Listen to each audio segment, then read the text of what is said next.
Chapter 129. The Horsetail Whisk Woman turned around and left. Wu Lingsu and her had been husband and wife in name only for more than 10 years. Wu Lingsu rarely saw her ferocious and gloomy face. Occasionally, he would glance at her robust back that was not inferior to his own. Most of his achievements today were attributed to her. Wu Lingsu had never been able to guess her thoughts. He only knew that she was a woman who was reincarnated halfway into the world. She usually used a white horsetail whisk as a sword. She had saved him several times when he was in danger. The divine sword formation was created by her. There was once a full moon during the Mid-Autumn Festival when he saw her practicing swordsmanship on the iron chain bridge between the two peaks of Lord Qingyang. Her ancient sword was so frightening that even the strong wind at the peak of the mountain was split apart by her sword. Wu Lingsu was considered an experienced and knowledgeable Taoist, but he had never seen a woman with such a vigorous sword will. He had heard of one who was rumored to be the king of Bailiang's concubine who died of an illness. She was the woman with the surname Wu who was inextricably linked to the Wu family's sword tomb. Wu Lingsu felt that it was really good to have the same surname as her. Although Wu Lingsu had been beaten and scolded by the horsetail whisk woman for more than 10 years, he was not afraid of her at all, let alone respect her. They were grasshoppers on the same string. Unfortunately, Wu Lingsu still could not figure out what she wanted. However, he was certain that without him, she would not be able to achieve her goal. Wu Lingsu had racked his brains to find clues in the early years, but later gave up. He was already half 100 years old. If he did not find a new way to prove the heavenly Tao through alchemy and cauldron dual cultivation, how could he humiliate the celestial capital's Mount Longhu? Anyway, she was beneficial to him. Wu Lingsu was not an idiot who worried for nothing. On the contrary, if he was not so smart, how could he be valued by Celestial Master Longhu? In his life, Wu Lingsu only feared one woman, Empress Zhao Ji in the palace. He only respected one woman, the king of Bailiang's concubine who shared the same surname. It was rumored that she did not hesitate to break with the Wu family's sword tomb for Su Shao, who was still a lieutenant in Jinzhou, and rode a white horse to Liaodong. For General Su Shao, by beat the war drums. Bailiang on the green ox path. She was even more at ease to take care of her husband and children. She walked further and further away from the supreme sword path that was originally hers. Wu Lingsu finally snapped out of her daze. She spat out a mouthful of saliva and said hatefully, "The capital sent me to keep an eye on the butcher. What could I have seen? My hands and feet were tied up by Zhao Yute. I couldn't even leave the mountain. We're both kings with different surnames, but compared to Su Shao, I'm nothing. Zhao Yute, if you force me into a corner one day, I'll go to the palace and report you." After saying this out of anger, the king of Qingqing shuddered and laughed to himself. Just kidding. A day as husband and wife means endless devotion for the rest of your life. As the king of Qingqing, I'll practice dual cultivation every day and sing every night. I don't care about the foul affairs of the secular world. Zhao Yute, if you want to torment me, do as you please. Anyway, just guarantee me and my father 100 years of prosperity. Zhao Yute, who was tall and didn't look like a woman, walked down the bell tower with a white ponytail horsetail whisk in her hand. She passed through the door and the hall. Along the way, the female Taoists and Taoist priests who met her all kept quiet out of fear. They all bowed their heads and didn't dare to speak. She acted as if there was no one around. She went out of the Qingyang Palace and came to a sword pavilion. This was the residence of the real king of Qingqing Mountain. However, she didn't enter the pavilion. Instead, she walked to the cenotaph behind the pavilion. The pavilion and the cenotaph were forbidden areas of the Qingyang Palace. Not to mention trespassing, even a little closer would be swept away by her horsetail whisk. Zhao Yute stopped for a long time and turned to enter the pavilion. She put down the horsetail whisk, ground the ink, and wrote with a brush. After this incident, the doubts of the people in the capital about Wu Lingsu can be dispelled. The king of Qingqing has long been a dead mountain. No one knows that he has 6,000 armor stationed there. Zhao Yute put down the brush and sighed softly. It's a pity that the Shen Shao sword formation hasn't been broken. Otherwise it would be even more foolproof. On the side of the Three Pristines Palace, Su Fengnian saw the sword formation withdraw and took the lead to cross the threshold into the main hall. He turned to look at Wu Shizhen, who was sweating profusely, and said with a smile, "Where's the art of immortality? My 100 light cavalry are waiting outside. If you don't give me a satisfactory answer, How much is 18 lives plus 36 lives? Wu Shizhen, who couldn't be at ease anymore, laughed dryly and said, I'll go and ask my father to come out and welcome the guests. Su Fengnian said contemptuously, the king of Qingqing is so arrogant. The corpses in the square were all dragged away. The Taoist children held back their disgust and cowardice as they carried buckets and brooms to clean the ground. Jiang and I and the rest walked around the shocking pool of blood. Yu Wei covered K.'s eyes. Little Hawthorne was held by Wei Shuyang and didn't have much fear. Inside the hall, just as Su Fengnian finished speaking, little Hawthorne, who had just crossed the threshold of the main hall, whispered, Look, the immortal has come out. The king of Qingqing, Wu Lingsu, was indeed very much in line with the common people's imaginations of Taoist immortals. He was clearly over 50 years old, but he looked like a man who had just reached 30 years old. He wore a purple Taoist robe bestowed by the emperor and looked very elegant. If there were scholars traveling around Qingqing who met Wu Lingsu in the forest, they would most likely think that he was an immortal who had descended to the mortal world and kowtowed to him. They would be even more surprised by the mysteriousness of the king of Qingqing.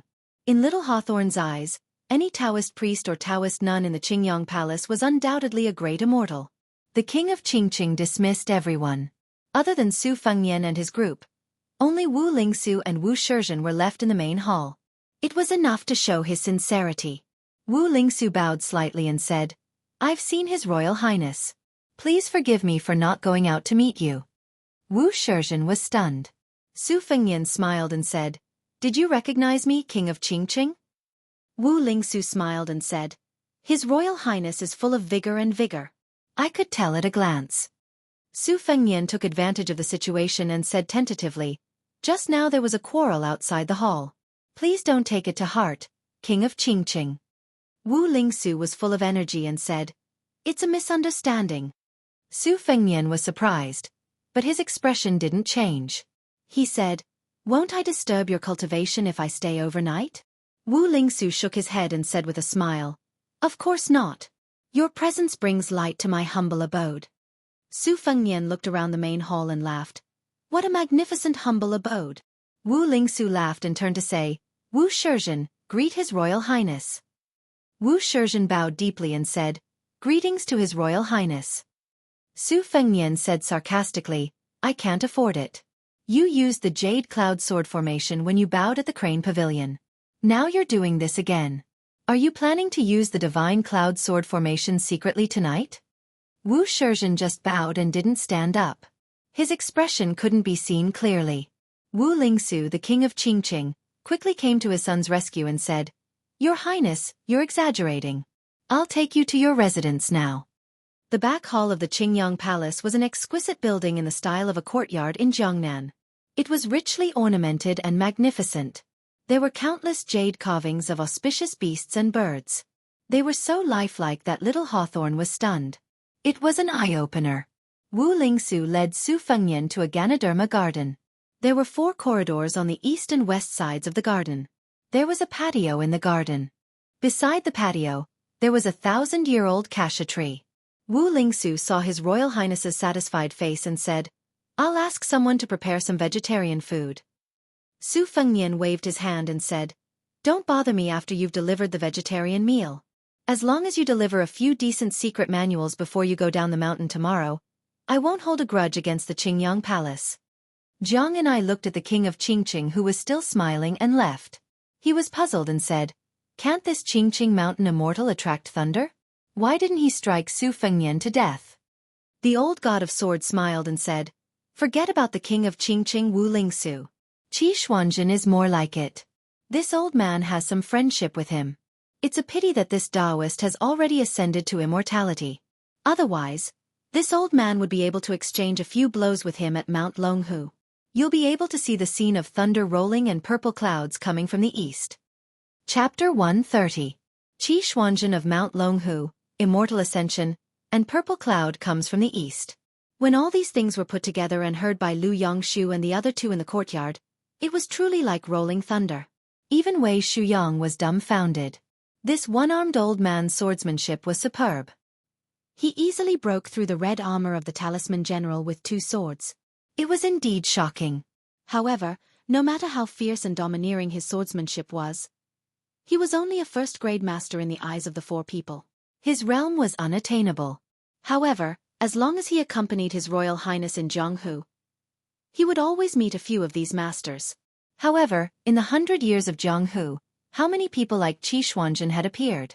How many people of other surnames had suppressed the surname of Taoist master's residence for a full 30 years? In the 1,600 years of Mount Longhu, how many people had there been? The old man with the sheep fur coat claimed to be able to exchange blows with immortal Qi and even force the great immortal to summon the heavenly thunder with purple cloud comes from the east? Wasn't this boasting a little too much? Unexpectedly, Zhang and I only frowned and said, "Aren't you annoying?" The old god of swords wanted to say something but stopped. He probably knew that he wouldn't be able to win Jiang Ni's admiration and could only give up resentfully. When he brushed past the suspicious Xu Xiu, he slapped the tip of her buttocks at lightning speed and squeezed his fingers. When Xu Xiu came back to her senses, the sloppy old man had already walked far away. His 5 fingers hovered in the air and made the obscene squeezing gesture. He muttered to himself, "Compared to the cat girl surnamed you, it's probably softer." As expected, only young women have assets. No matter how well they take care of themselves, they will lose their spiritual aura. However, for a woman in her 30s, this feeling is not bad. Isn't Su Fengnian too narrow-minded? He only has the cultivation of the Great Yellow Court, yet he really stupidly consolidates his vitality? Wanting to live forever is wrong. This kind of stupid method is even more wrong. Yu Wei had long turned a deaf ear to the crazy words of the old man. She led the 2 children, Kay, and little Hawthorne, who regarded this place as a fairyland, into a corridor room. Su Fengnian picked the largest room and hooked his finger at Zhang and I, indicating that she could study and earn money. In the study, Bluebird laid out the rice paper and prepared a brush and ink. Su Fengnian listened to the sound of reading while he continued to draw the detailed lines on the Talisman General. The Bailiang Military Department had several agency divisions, and there were many mechanical and civil engineering experts who could be said to have uncanny craftsmanship. Su Fengnian was amazed by the unusual indestructibility of the Talisman General.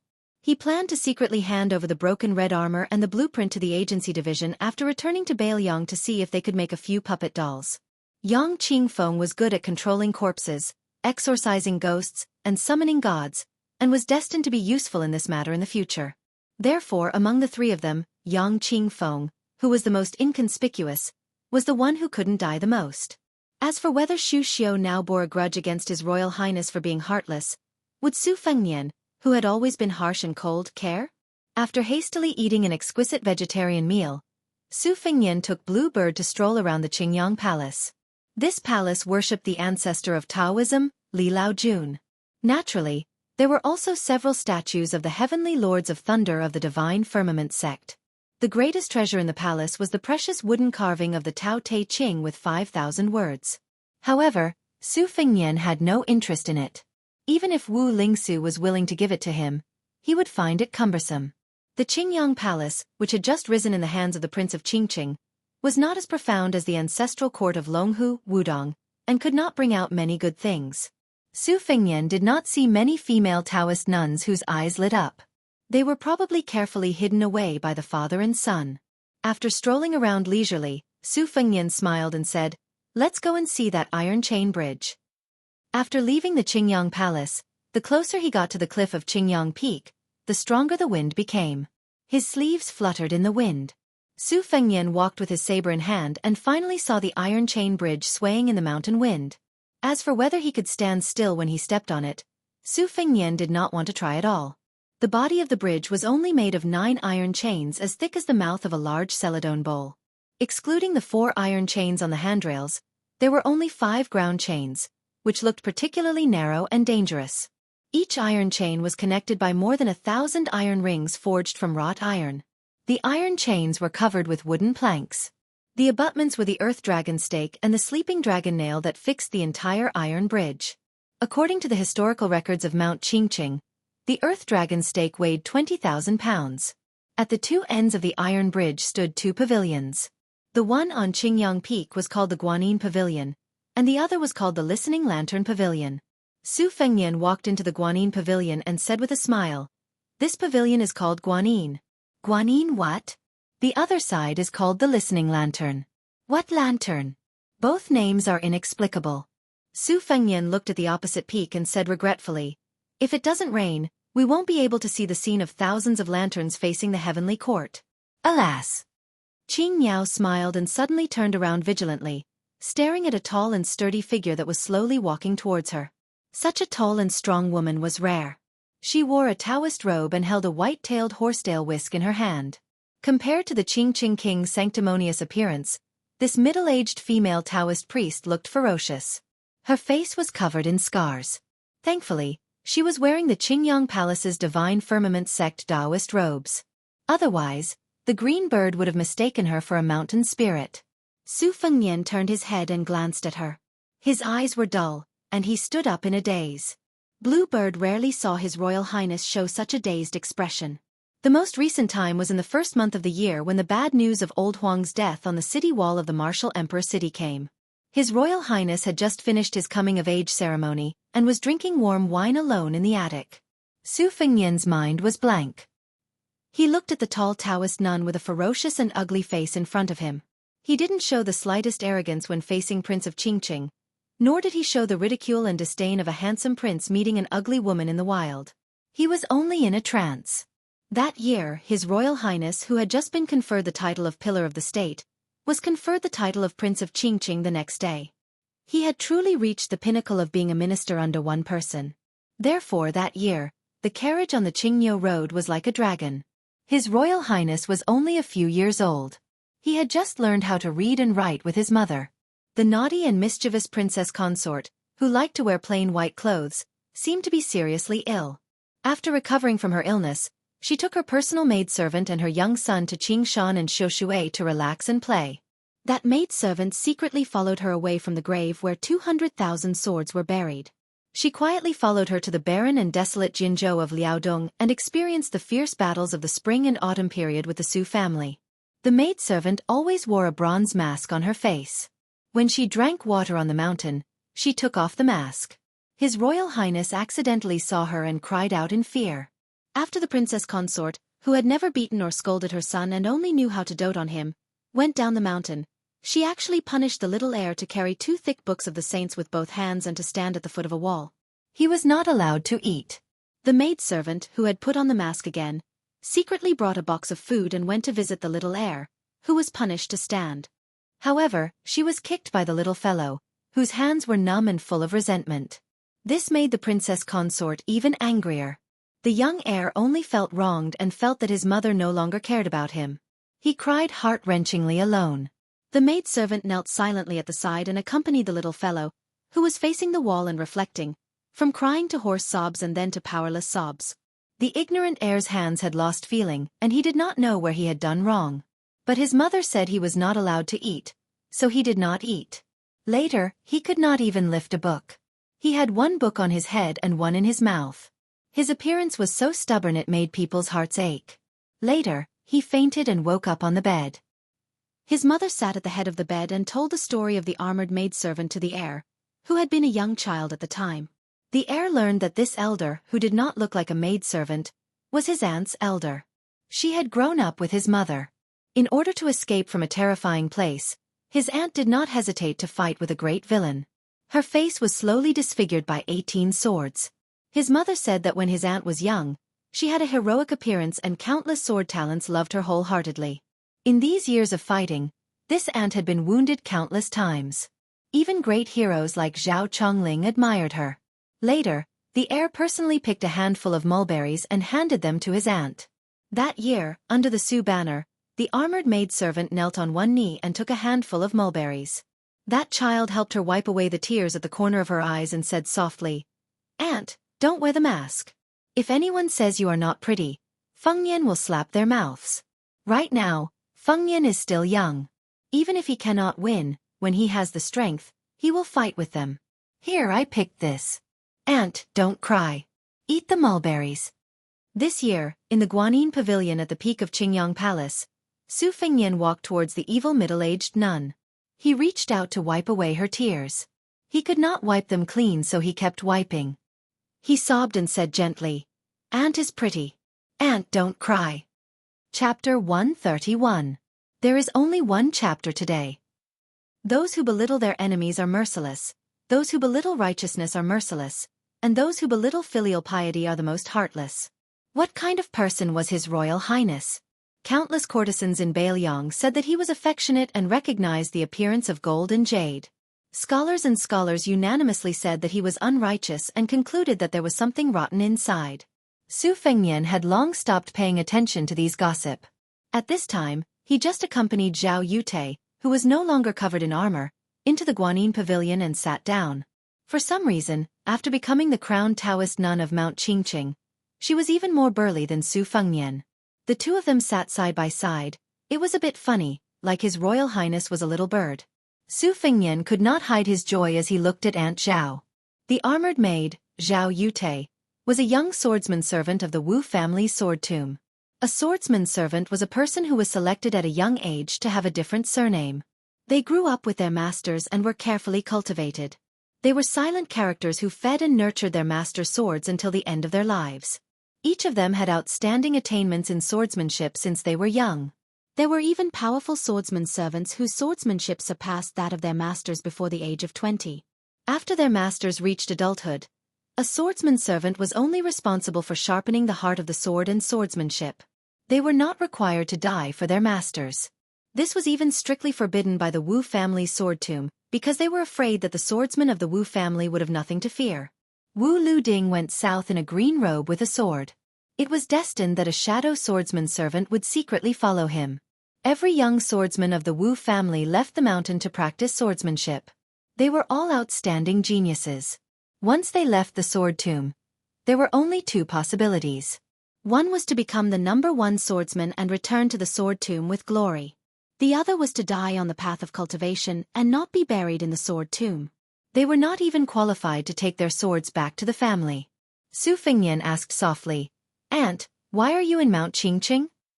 Zhao Yute, who had been scrutinizing Su Fengnian's face, did not conceal anything. She said softly, "After I took off my mask, I supported Wu Lingsu to be my puppet.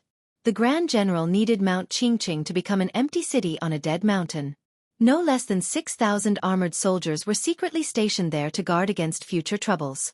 In the early years, his plan was that if the Baelyong cavalry was defeated in Beimeng, Yongzhou would not be completely defeated without a fight.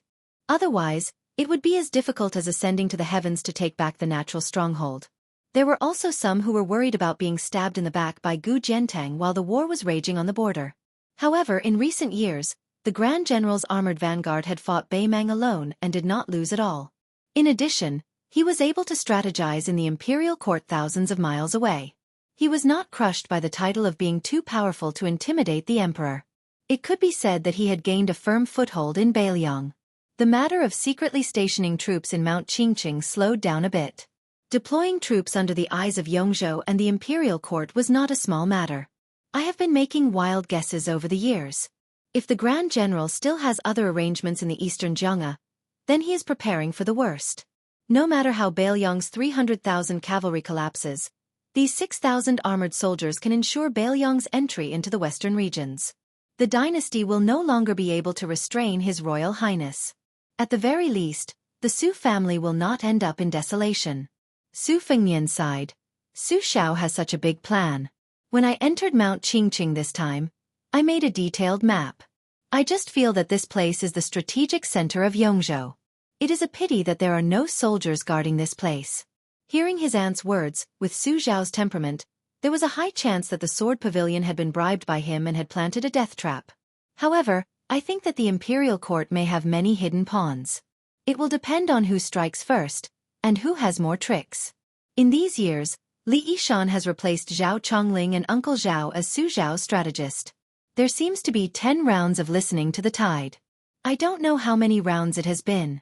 Su Zhao's helplessness was that he was too eye-catching. He did not want to rebel, but there were people who wanted him to rebel even in their dreams. West Chu was killed in the Battle of the Western Wall. It was said that many old generals had privately advised Su Xiao to take the opportunity to take over the entire world. Which commander does not want to be the founding hero of a new dynasty? Which strategist does not want to be the teacher of the emperor? It's just that there was no righteous war in the spring and autumn period, and the 100 generations of wealthy clans gradually withered. Su Xiao is the culprit. Without the hearts of the people and the agreement of the scholars, even if Su Xiao can go north like a hot knife through butter and directly attack the dragon court, how can he sit firmly on the throne of the emperor? Zhao Yute, who called herself a servant, held Su Fengnian's hand and said with a benevolent smile, "His Highness is very similar to Mississippi. He looks like you and does things like you." Su Fengnian shook his head. Zhao Yute asked, "Why did His Highness not use the Bailiang light cavalry to break through the Shenshao sword formation? If he gave the order, these fierce soldiers would have some loyalty to His Highness." Su Fengnian took out Li Yishan's special xian paper that he had obtained from the foot of the spear falcon and handed it to Zhao Yute. He said softly, "After seeing this, I did not dare to mess around." Before leaving Bailiang, Li Yishan said that he would give me 3 brocade pouches. This is the first one. I wanted to beg him to give me all of them, but Li Yishan refused. He knew that I was a rascal who would open all of them at the turn of my head. Zhao Yute saw a line of words. "Stop when you meet the king. Don't kill if you can." She smiled and handed it back to Su Fengnian. Su Fengnian tore it up and threw it out. It was blown away by the wind. Su Fengnian asked curiously, "Aunt, is Wu Luding the sword crown of this generation in the sword tomb?" Zhao Yute nodded calmly without any change in expression. Su Fengnian subconsciously tightened his grip on Zhao Yute's hand and said with a sinister smile, "Then when I have the chance, I must meet the Wu family sword tomb's outstanding talent. I want to see if his swordsmanship is worthy of the sword crown." Zhao Yute smiled. "Your Highness, among your retainers, that one-armed old man is the most profound. Which sword Dao senior is he?" Su Fengnian said softly, "Li Chungang, who was suppressed under the Tide Listening Pavilion by Su Xiao for many years. He's the god of swords of the older generation. I know he lost to Wang Xianji, but I don't know how he lost an arm." Zhao Yute smiled. "So it's god of swords Li. No wonder. The ancestor who taught Miss and her servant swordsmanship when they were young was defeated by Li Chungang. Not only did he break his sword, he also destroyed his sword heart, causing him to have no hope of reaching the sword immortal realm. In the past 100 years, Li Chungang defeated a chief swordsman and took away a wooden bull. Later on, Dong Tai also won, but he didn't bother to pick a sword on Sword Mountain. Wu family sword tomb's reputation was swept away.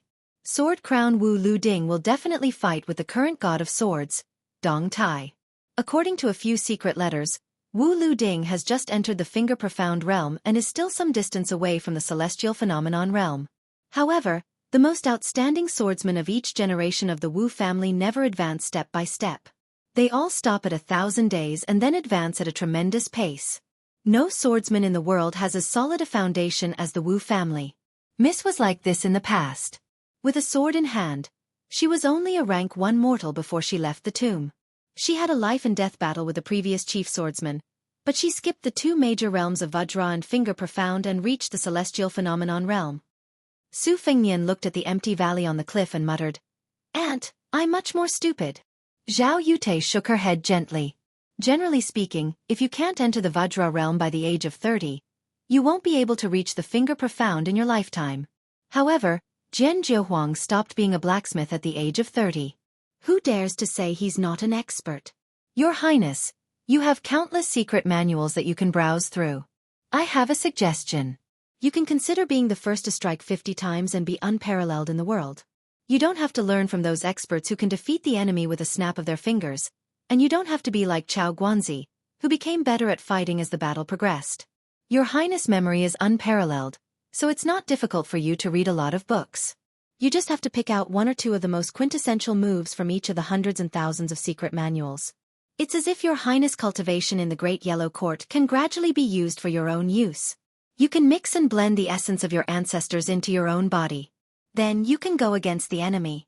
50 times, every move will be like an antelope hanging its horn without leaving a trace."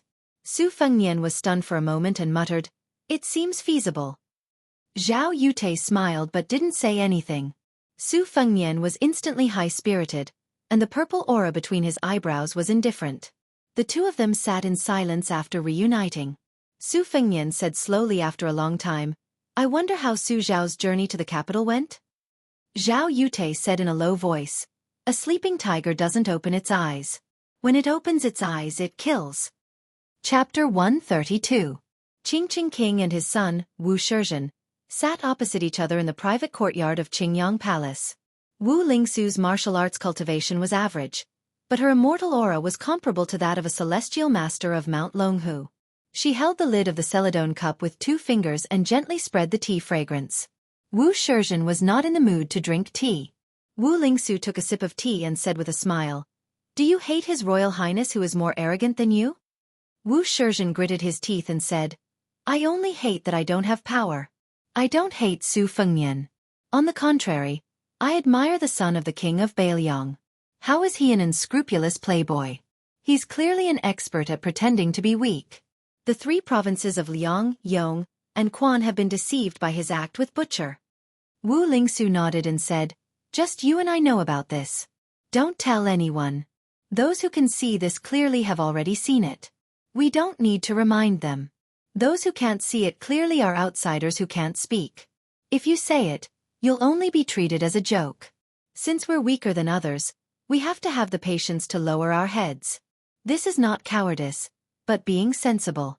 Shizhen, I founded the Divine Firmament sect and was regarded as a big joke by the ancestral courts of Mount Longhu and Wudong. But hundreds of years later, who dares to say they know? After a rough study of the history of Mount Longhu and Wudong, I know that their ancestors were 100 times worse than me. I was conferred the title of king and monopolized the blessed land of Mount Qingqing. But this family property, which is not small, can be passed down for 10 generations and 100 generations and compete with other Taoist ancestral courts. It depends on whether you can bear the heavy responsibility first. Originally, I wanted to drink tea with you because I was afraid that you would only care about hating Su Fengnian and ruin my Divine Firmament sect's 100-year plan. I wanted to persuade you and see if you can listen to me or not. Now it seems that I was overthinking. My son is indeed a person who can achieve great things. Shizhen, I might as well tell you the truth. If your plan is limited to 1 mountain and 1 palace, I won't let you go down the mountain. If you go down the mountain and go to the capital, it will be a waste." Wu Shizhen smiled and said, "Father, I came to ask you to let me go to the capital." Wu Lingsu lowered her head and drank tea. "That's good." Wu Shizhen asked, "Then how should we interact with Su Fengnian? Never interact with him? If not, how can we control?" Wu Lingsu raised her head and looked at the strange sky outside the window. She said, "No contact. King Liang. Let me give you a warning. If Su luckily doesn't die and is to survive to become king by luck, if he is king, I will give you a king. But if something happens to Su Xiao, or if Su Xiao dies of old age, and His Royal Highness doesn't have that life, the Su family will fall apart. You can beat them when they are down. Father has already picked out a few precious secret manuals. Tomorrow you will send them to the capital. When you reach the capital, the more you tell the imperial relatives about His Royal Highness's domineering and evil virtues, the happier Su Fengnian will be. Only then will the relationship between our Qingyang Palace and Bailiang Palace be truly strengthened.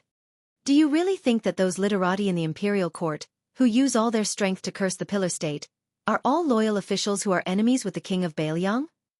Wrong. If you really want to secretly follow the vine to the melon, it's hard to say if you are a disciple of the pillar state. It was just that no one was willing to fuss over this matter that was rotten to the core. Even Grand Secretary Zhang Julu, who has power in his hands, can't take care of it. This is the laughable and lamentable aspect of the imperial court. How many people are loyal and how many are traitors in the court? In times of peace and prosperity, how can you tell? Only in times of chaos, West Chu and East Yu, who have lost their great cause, can the world see their true colors clearly. Wu Shizhen said softly, "If father participates in politics, you will definitely be able to overturn the clouds with one hand and rain with the other. You won't be any worse than Grand Secretary Zhang." Wu Lingsu reached out and poked her son. She smiled and said, "Have you forgotten who taught you this ass-kissing skill? You don't need to use it on me. When you reach the capital, there will be plenty of opportunities for you to display your skills." Wu Shizhen looked out the window and said softly, "To tell the truth, I am really jealous of Su Fengnian. The 100 Bailiang light cavalry he brought up the mountain are clearly brave and skilled in battle. They are far superior to the Yongzhou armored soldiers. There are only 100 people. Bailiang claims to have 300,000 armored cavalry. If they want to rebel, Wu Lingsu frowned and scolded. Quiet. Wu Shizhen smiled and said, I'm just speaking casually. I know the severity. Back then, the maid-servant of the king of Baelyong's concubine became a nun unexpectedly after taking off her armor. Not only did she complete the Zero Treasure Sutra for the king of Qingqing, she also created the famous divine firmament sword formation. If the maidservant was like this, then how elegant was the concubine who personally participated in the spring and autumn war? Zhao Yute murmured softly, Come, come, come. Let's hear who is beating the beauty drum. The Wu family has a woman dressed in white. Come, come, come. Let's see who is the butcher of the human world. The royal banner with the character Su is chasing the deer. His Royal Highness, both the lyrics and the melody are good. I heard that the second commandery princess carved the words banishment to 3,000 miles on the statue of Zhenwu Great Emperor on Mount Wudong. Only such a woman can write such a soul-stirring Baelyong song. But in my opinion, the second commandery princess is more like a great general.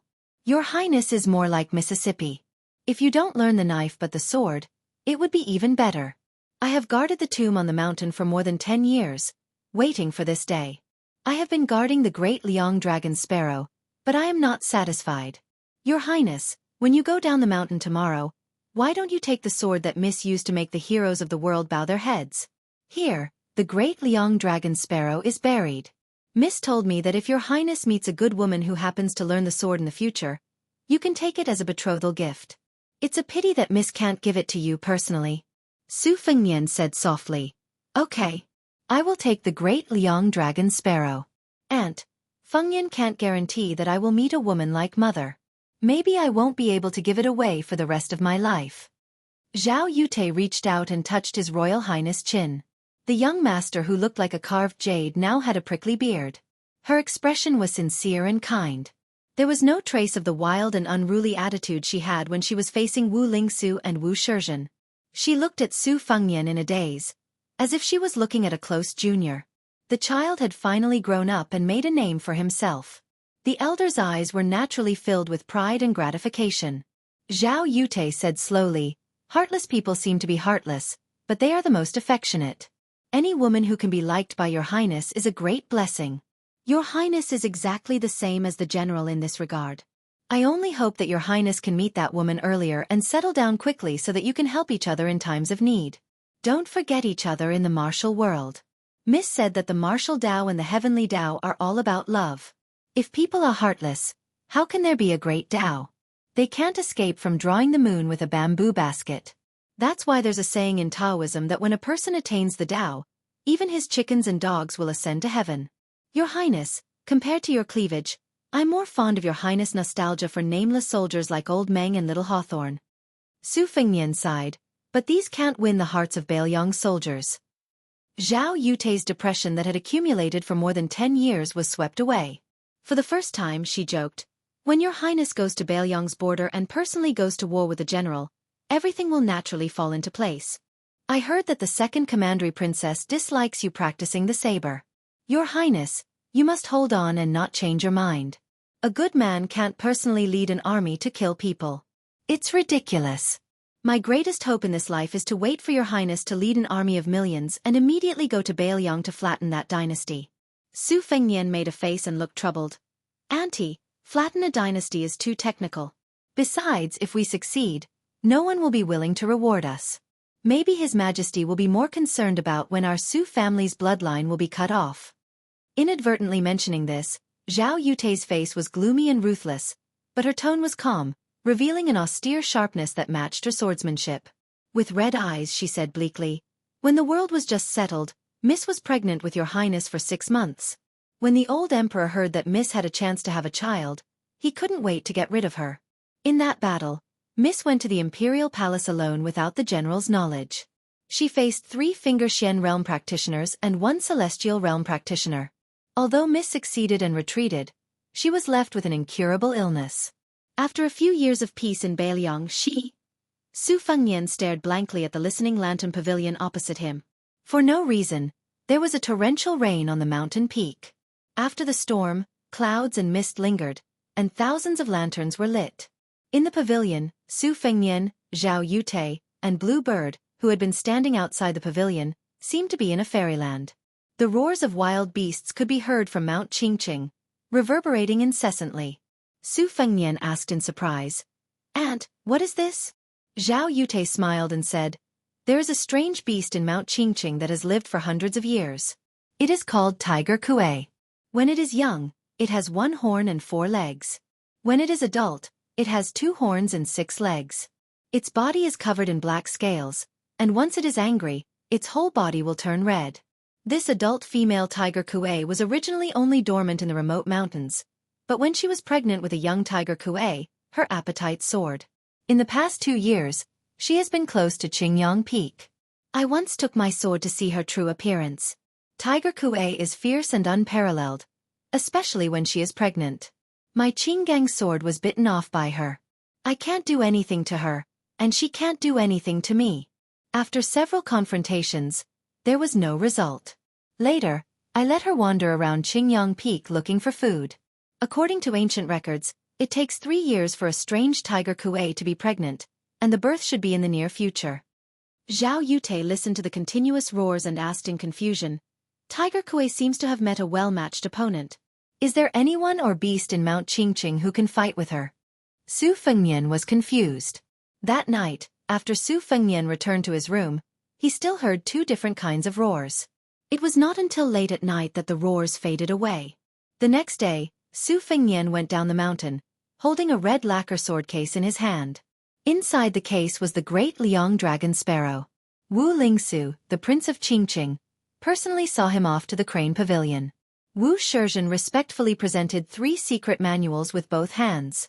Inside the bell tower stood the Qingqing female champion, Zhao Yute. This armored maid wanted to know who would come to hold the great Liang dragon sparrow sword and beat the beauty drum for the little Fengnian, whom the miss loved the most. Chapter 133. Su Fengnian smiled calmly and said, "Don't rush to get off the carriage. It's boring for me to do it alone. I might as well tell you the trick of the ocean of qi. If you have nothing to do, you can learn it. Immortality is a lie, but it's definitely true that it can prolong life. The Wudong Mountains breathing technique may seem simple, but it's actually very useful. It's the foundation of the great yellow quartz cultivation. It combines the ancient Kunlun Sect's 5 suitable 6 methods, the Wudong Jade Pillar 16 sentences to cure illness and prolong life, and the yellow quartz Lotus Sutra Dawin technique created by the young martial uncle Hong Shixiang. Grandpa Wei has a book with the same name as the ancient book, but it's different. Grandpa Wei, as the immortal of 9 bushels of me, also said that he'll admit defeat once he sees this book. Come, I'll teach you the formula to prevent the cold from invading your chest. You must know that in the 5 viscera and 6 bowels, the heart is the monarch's organ, and the lungs are the auxiliary organs. It can be seen how important the chest is. This formula also needs to be kneaded with 10 fingers. If you can't manage it, I can help you." Yu Wei listened attentively at first, but when she saw Su Fengnian's foxtail was exposed, she felt a little helpless. But in the end, she didn't lift the curtain and get off the carriage. Sitting in the corner, she changed the topic and asked softly, "Why didn't you bring Kay and little Hawthorne? Do you have the heart to let them become bandits like old man Meng?" Su Fengnian asked back, "Isn't it good?" Yu Wei said angrily, "Su Fengnian, who are you? You're the eldest son of the king of Bailiang, the most favored son of the Great Pillar State. You can obviously give the 2 children a bright future. Is this kind of trivial matter difficult for you? You even dared to kill the immortals of the Qingyang Temple in the eyes of the children. Why are you so stingy when it comes to it?"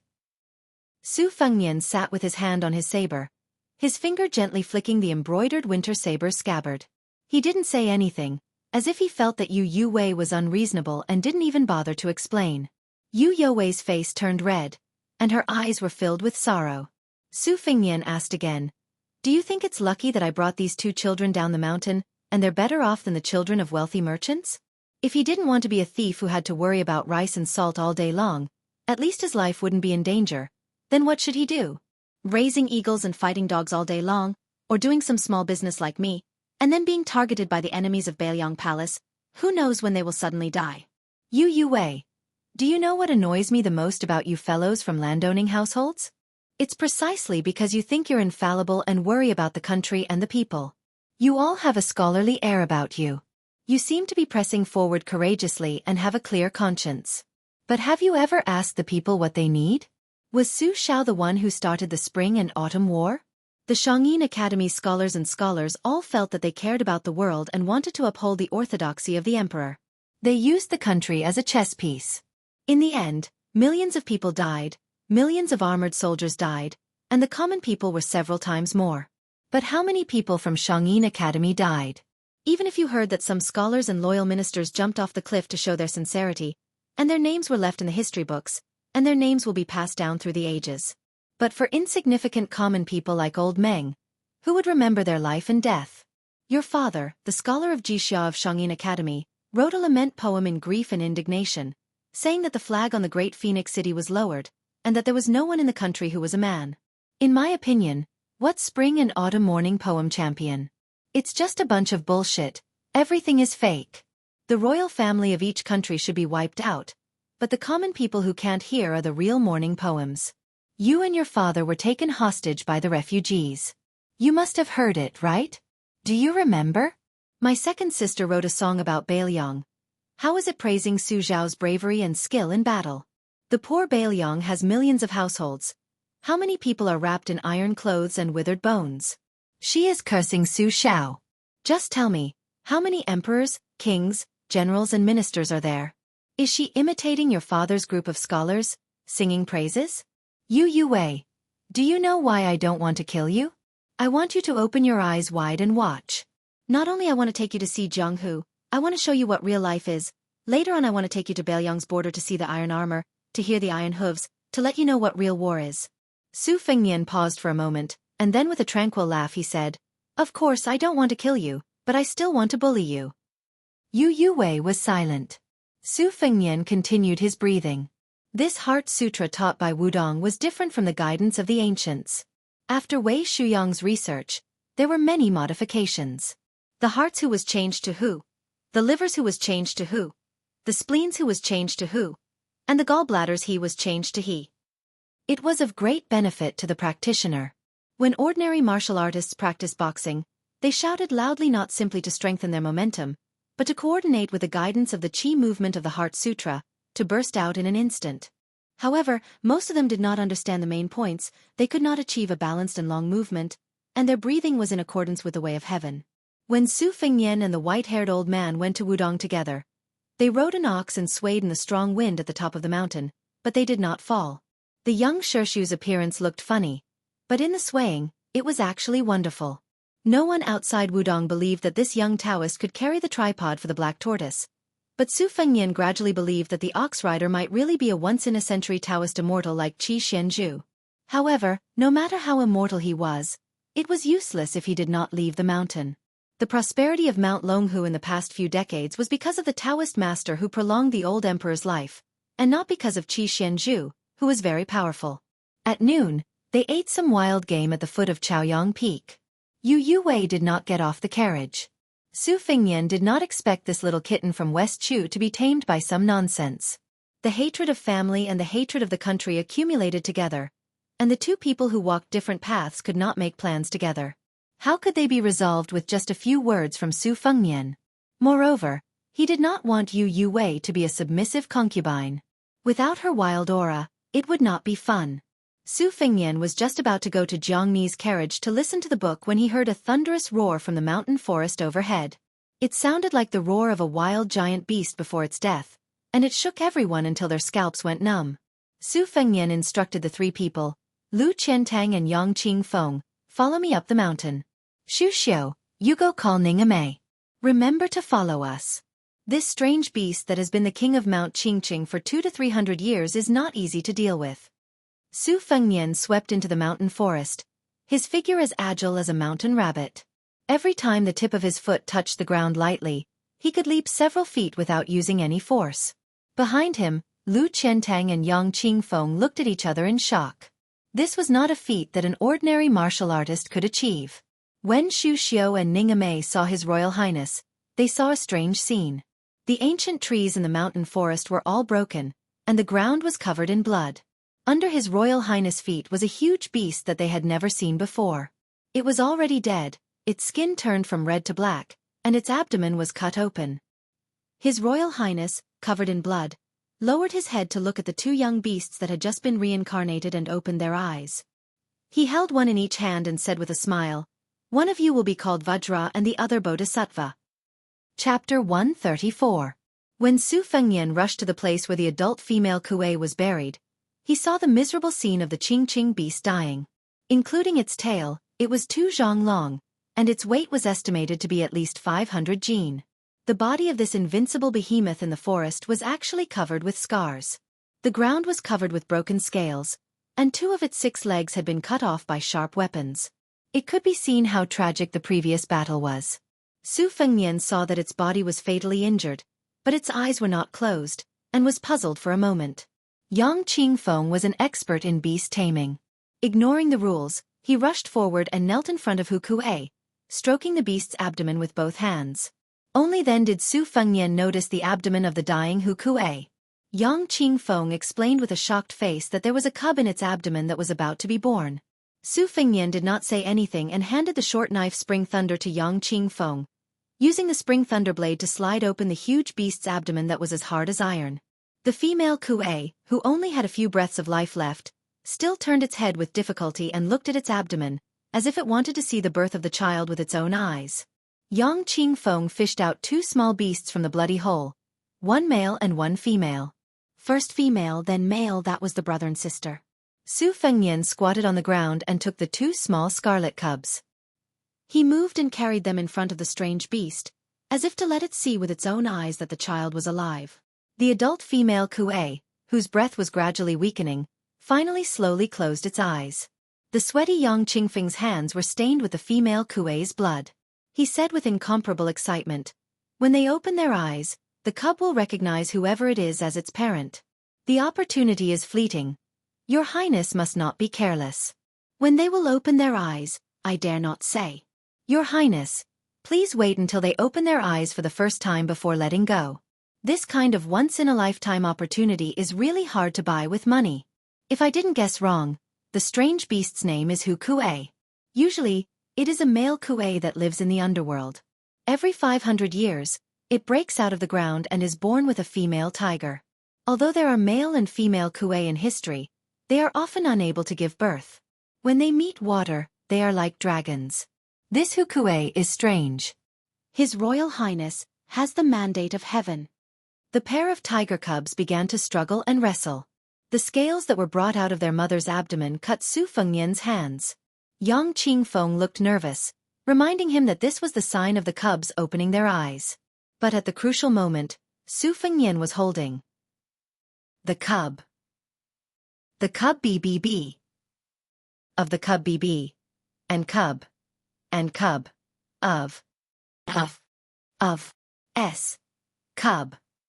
B. Of. A. Of. The of. As for me, I am not your father. That is absolutely true. I am not lying to you. Lu Qiantang, who held the Crimson Cloud greatsword in his hand, heard His Royal Highness's serious words and held back his laughter. This His Royal Highness was always shrewd and gloomy, but there were indeed times when he was hard to dislike. Yang Qingfeng was extremely vexed. The first thing the cub saw when it opened its eyes was the dead Hu Kuei and not His Royal Highness.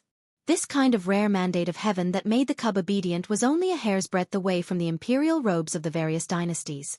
How could he just give away His Royal Highness for nothing? However, when Yang Qingfeng, who felt as if a knife was twisting in his heart, saw the cub stick out its tongue and lick the blood from Su Fengnian's palm, and then its 2 small heads nestled together and rubbed His Royal Highness's arm as if their hearts were connected, Yang Qingfeng felt as if a heavy burden had been lifted from his shoulders, and his mood became slightly better. Su Fengnian stood up and named them Bodhisattva and Vajra. This was the scene that Xu Xiao and Ning Amei had coincidentally bumped into. The cub in Su Fengnian's hand began to twist its body. Yang Qingfeng, who was in a good mood, smiled and said, "Tiger Kuei cubs are countless times stronger than colts. They should be able to walk now. Your Highness can find a water source for them and wash them for a while." The ancient book said that tiger Kuei cubs need to come into contact with water to be effective. Just now, when your Highness leaped over that small stream, it was not bad. The water is shallow, so they won't be able to dive and slip away. If it were a river or a deep pool, it would be a bit troublesome. Su Fengnian nodded and said, Lu Qiantang, bury this Mother Kuei together with General Ning. Yang Qingfeng said in shock, Your Highness, if the Tiger Kuei scale armor was made into armor, it would be invulnerable to swords, spears, water and fire. It wouldn't be the least bit inferior to that red armor of the Talisman General. Su Fengnian narrowed his eyes and glanced at the loyal and devoted Yang Qingfeng, but didn't say anything. Yang Qingfeng kept quiet out of fear, not daring to say another word. Chapter 135. Su Fengnian carried them to the stream bank and placed them in the water. The two cubs sank into the clear water and played in the water as if they were walking on flat ground, creating countless splashes. When they were a little further away from the stream bank, the smaller sister, King Kong, seemed to not see Su Fengnian. She opened her mouth and bit her younger brother. The two cubs floated out of the water and rushed towards Su Fengnian, who was sitting on the bank. In the end, they almost stepped on the water and jumped into His Royal Highness's arms. Su Fengnian almost fell backward. His chest ached, but he didn't care. Ignoring the cub's natural armor and thorns, he reached out and touched the two naughty guys who were close to him. Su Fengnian smiled brightly. Ningame didn't know the inside story. He only felt that the cubs looked strange and didn't seem ordinary. Shu Xiu whispered to Yang Qingfeng beside her. Surnamed Yang, what are these cubs called? Yang Qingfeng was indifferent and stood there like a piece of wood. Shu Xiu charmingly curled her lips and said, Stingy. Yang Qingfeng just looked at the back of His Royal Highness who was playing with the young Kuei by the stream bank. She didn't understand why she wasted the precious corpse of the Mother Kuei. Shu Xiu subconsciously murmured, His Royal Highness, I always felt that he was more friendly to some inconspicuous people and things. To us, it's not even as good as his mount. Hearing this, Yang Qingfeng sneered and said, That's only to you. Shu Xian recalled how His Highness the Crown Prince had called her Auntie Shu, and how His Highness the Crown Prince had repeatedly said that he wanted to send her out of the dilapidated Taoist temple and Qingyang Palace. She was so angry that she wanted to kill someone. However, her heart was filled with anger and resentment, but her face was as charming as a flower. She smiled with a hidden dagger and said, I don't know who it was that was frightened by His Highness the Crown Prince's gaze just now. Yang Qingfeng crossed her snow-white fingers in front of her chest. Shu Xiu sneered, Yang Qingfeng, if you have the ability to make a move, I guarantee that I won't fight back and will let you do whatever you want. Yang Qingfeng was angry, but she didn't make a move. She only said calmly, Sister? No wonder His Royal Highness addressed you as Aunt Shu. Auntie Shu is already so old. Yang Qingfeng has no interest in taking advantage of her. He must be picky, especially His Royal Highness. When Shu Xiu was angry, she could always make people not look at her angry face, but at the sight of her chest trembling slightly, young Kuei could already walk unsteadily. Although he would fall when he ran too fast around Su Fengnian, he was still safe and sound even if he fell and kicked up dust. He stood up shakily and was still as lively and active as before. When Su Fengnian saw Ningame and Lu Qiantang walking over, he stood up and brought the siblings who were playing behind him back to the caravan. Jiang Ni, who was sitting beside Blue Bird, was stunned when he saw the two lively little guys. The old god of swords heard the noise of the young Kuei and lifted the curtain to take a look.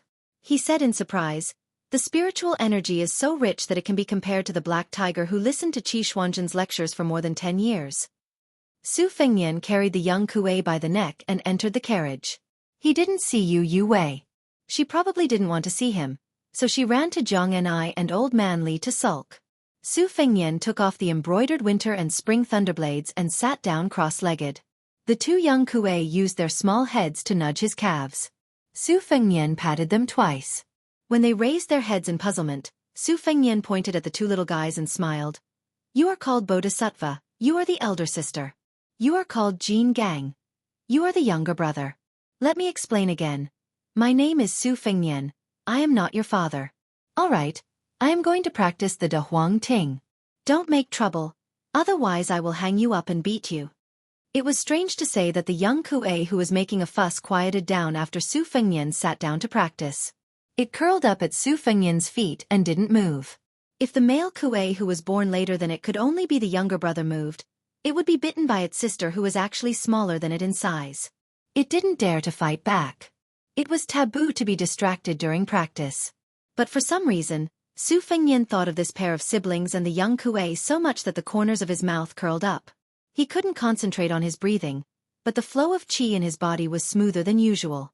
Su Fengnian couldn't help but think of the words he said while riding behind the waterfall on the mountain. The Taishang Wang Qing is not emotionless. Wang Qing is silent and not emotional. It is like forgetting.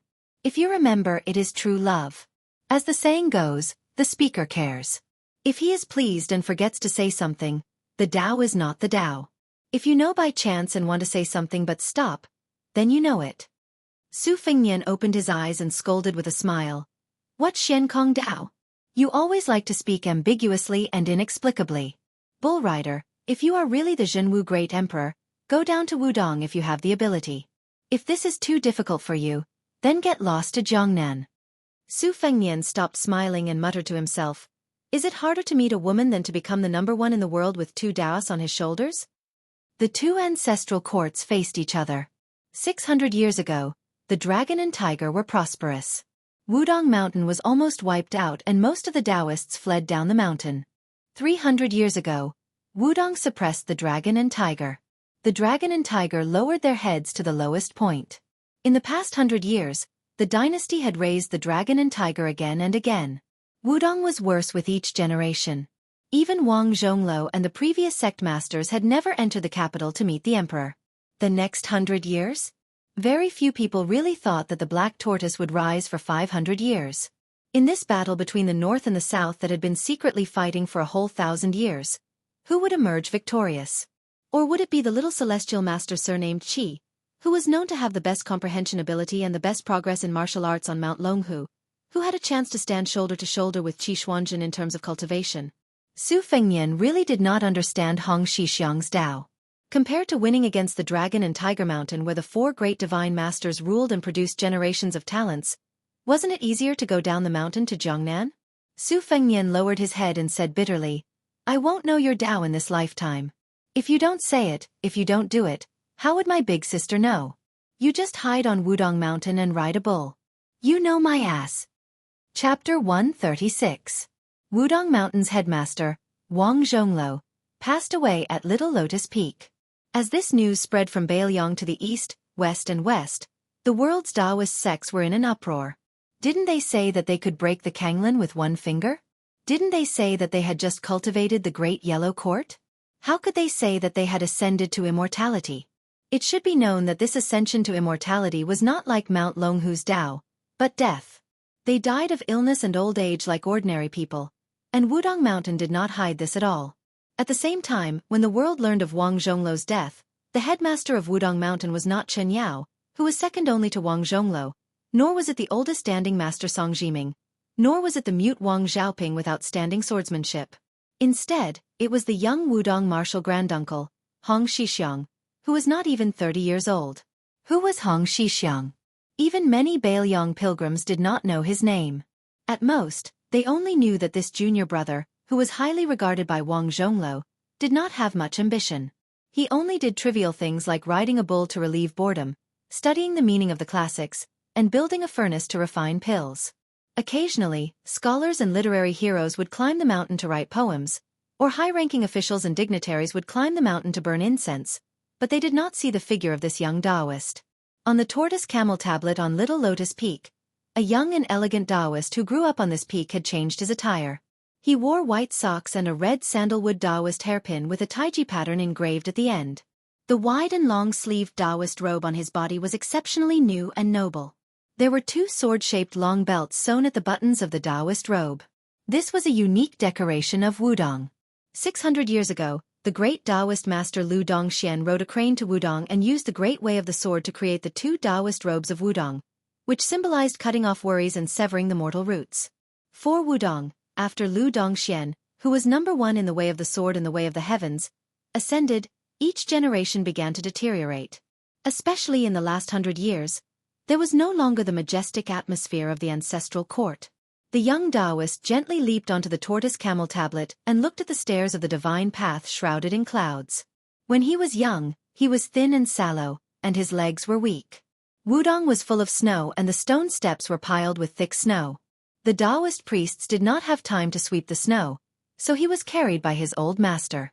It was said that Big Senior Brother waited for a day and a night under the black tortoise Dongxing's memorial arch. When he went up the mountain, he stole a few glances at Big Senior Brother. Every time, Big Senior Brother would greet him with a smile, like a well-off neighbor's stove that was just warm but not hot. He clearly remembered that at that time, Big Senior Brother only had white hair. When he grew up, he quietly had a head full of silver hair like his master. Big Senior Brother really did not look like a Wudong sect leader. He chopped firewood, made fire, pickled vegetables, cooked, built houses, swept snow, and did everything. His good temper was learned from Big Senior Brother. So Big Senior Brother said that he was Wudong's hope for the next 100 years. Although he was timid, he did not run away. He learned moral precepts with second Senior Brother Chen Yi, consulted third Senior Brother Song Jiming on the theory of the pill cauldron, studied the Jade Pillar Heart Sutra with fourth Senior Brother, and watched fifth Senior Brother practice the sword. As for what the way of the heavens was, Senior Brothers could not figure it out, so he was not in a hurry. He always felt that as long as he stayed on the mountain, one day he would understand it. When he was 14 years old, he was riding an ox and saw a red dress. He could not forget it and delayed his studies. Big Senior Brother did not scold him. Later, when he saw her again, she said that she was going to Jiangnan and they would not meet again. He gathered his courage and said that he was going down the mountain. Big Senior Brother asked him if he was coming back. He did not say because he never lied. But Big Senior Brother still did not get angry. He only said, "Little Junior Brother, wait for a while. When Big Senior Brother finished cultivating the great yellow courtyard, you can go down the mountain." Back then, Master only allowed you to go down the mountain when you became #1 in the world. That was a lie. A young man at such an age, always staying on the mountain with a bunch of old men was indeed unreasonable. Later, he patiently waited for Big Senior Brother to finish cultivating the great yellow courtyard. But when he came out of seclusion, he shrank back. Every time he went to the Black Tortoise will prosper. He looked up at the 4 big words written by Lu Dongxian with a sword and silently turned to go up the mountain. In the end, Big Senior Brother gave up his great yellow courtyard. Knowing that he was going to die, he rubbed his head at the edge of the cliff of Little Lotus Peak. He smiled and said that it was better for second Junior Brother to be the chief. Go down the mountain. If you don't go, Big Senior Brother will kick you down.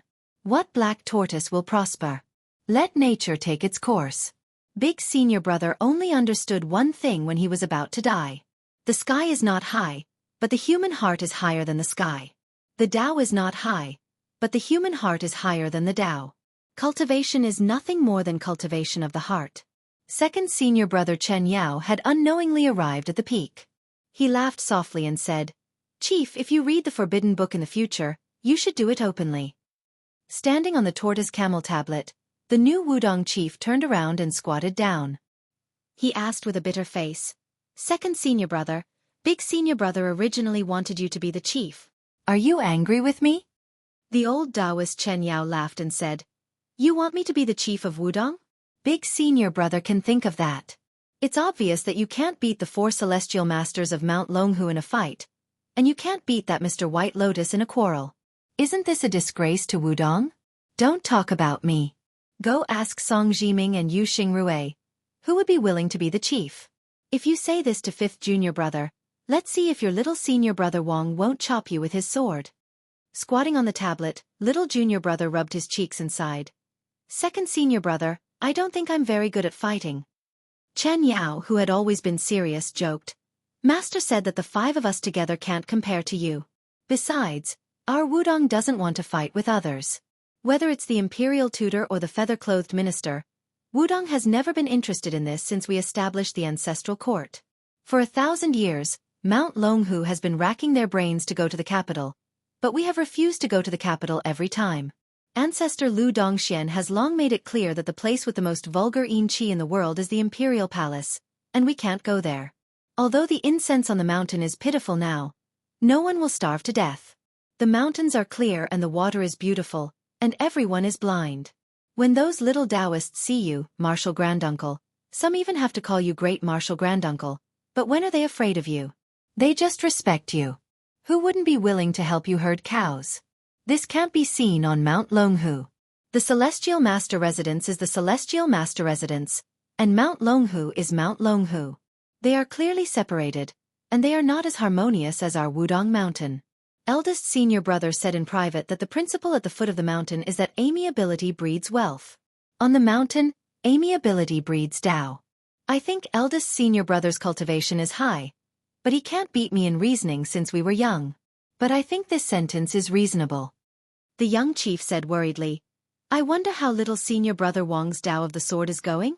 Don't go to Wu family's sword tomb or Mount Longhu to fight. Sigh, little senior brother Wang's sword doesn't seek sword moves, but divine intent. Chan Yao comforted, fifth junior brother's Tao of the sword is the best on the mountain. He can't save people as well as eldest senior brother, but he's more powerful than eldest senior brother. Before he left, you gave him the deed of thorough comprehension. I believe that as long as fifth junior brother is willing to put in some effort, it will be greatly beneficial. Hong Shixiang, who was no longer called martial granduncle by the younger Taoists of Mount Wudong, said awkwardly, my deed of thorough comprehension was written blindly. At this moment, the dusk drums sounded in the mountain. The fog dispersed, and the scenery of the big and small Lotus Peak could be seen. Hong Shixiang stood up and looked into the distance. He was lost in thought. Chen Yao smiled and said, what's the harm in calling you chief? Are you no longer our little junior brother? So what if eldest senior brother passed away? Is Mount Wudong going to collapse? So what if Black Tortoise won't rise for 500 years? Are you no longer Hong Shixiang? When Shifu brought you up the mountain, he naturally had the idea that you would shoulder the burden of Mount Wudong's prosperity. But more than that, he just wanted you to be free and unfettered. Eldest senior brother was even more so. Little junior brother has been riding an ox these past few years, with books hanging from its horns, carefree like an immortal. We old fellows are envious.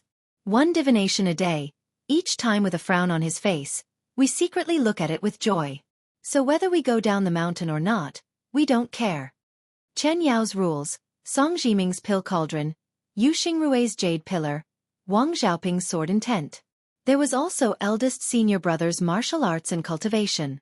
After passing the Black Tortoise Dang Xing Memorial Arch, everyone on the mountain went on blind dates. This was Hong Shixiang's home. Riding an ox to read books, refining pills to relieve boredom, 8 steps to overtake cicada only for the spider web. The mountain peak moved with the astral wind, just to see the scenery outside the mountain clearly. Feeding and talking to yellow cranes, just to find it fun. This was his Tao. I don't seek Tao. Tao will come naturally.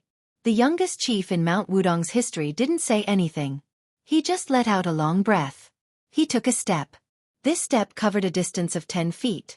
He directly stepped out of the tortoise camel tablet and stepped out of Little Lotus Peak. Mount Wudong's 72 peaks. The clouds and mist of the 72 peaks rolled and surged towards the small lotus. Hong Shixiang stepped on the back of a yellow crane and rose into the blue sky. Chen Yao raised his head and looked at the strange scene. He muttered, Shifu, eldest senior brother, you should really take a look. Little junior brother has stepped into heavenly phenomenon. Chapter 137. After leaving Mount Qingqing, Su Fengnian hired 4 large boats to sail down the Swallow River. This river was extremely turbulent, with tall mountains on both sides and steep cliffs. The narrowest part of the river was no more than 500 feet. It was only second to the Kuei Gate Pass, where a Taoist saint rode a green ox. This section of the river was filled with small gorges, and large gorges surrounded small gorges. Su Fengnian was wearing a white robe. He stood at the head of the boat and smiled at Yu Wei, who was holding Wu Meinyang. We just passed by the Book Beach and the Sword Beach, where the founder of Wudong, Lu Dongxian, kept the heavenly book and the ancient sword. Don't think that it's dangerous. The Dongling Gorge is the most dangerous place. Our 4 boats are already the limit. If we get any bigger, no matter how familiar the boatmen are with the river, they will all sink. Back then, Old Huang and I were scared half to death. I even got seasick and vomited all over Old Huang. That's why the fishermen here all say that the Book Beach and the Sword Beach are not really beaches, and the Dongling Gorge is the gate of hell. Later, the boat will shake violently. Don't stand here. Yu Wei looked at the scene in front of her and her face turned pale. Just as she was about to turn around, she widened her eyes. She saw a small boat sailing against the current. It was heading straight for the leading boat, which was guarded by the halberd Ning Amei. A young man in a green robe who looked like a scholar was holding a bamboo pole. He held the pole with both hands and stabbed it into the water. The back of the boat under his feet tilted up. At the same time, the bamboo pole under the boat was lifted up by the handsome man. A dark green bamboo pole bent in a half-moon arc. On the other side, the boat was still standing. On the other side, the boat was flipped upside down by the bamboo pole. Was this green-robed man the Dragon King? The boatmen on the other 3 boats were scared out of their wits. The pole on the river shocked the world and made ghosts and gods cry. The boat under the green-robed man's feet smashed back into the water and drifted away. Su Fengnian widened his eyes and said to himself, "This skill is too overbearing." When they reached Xiong province, they were not far from the capital. The 6 kings of the imperial family all had their own fiefs. Except for the Duke of Huainan Zhao Ying, who hated war since he was young, the other 5 kings all had varying military power. King of Jing'an, Zhao Hang, Zhao Sui, Zhao Sui. Zhao. Ao. And.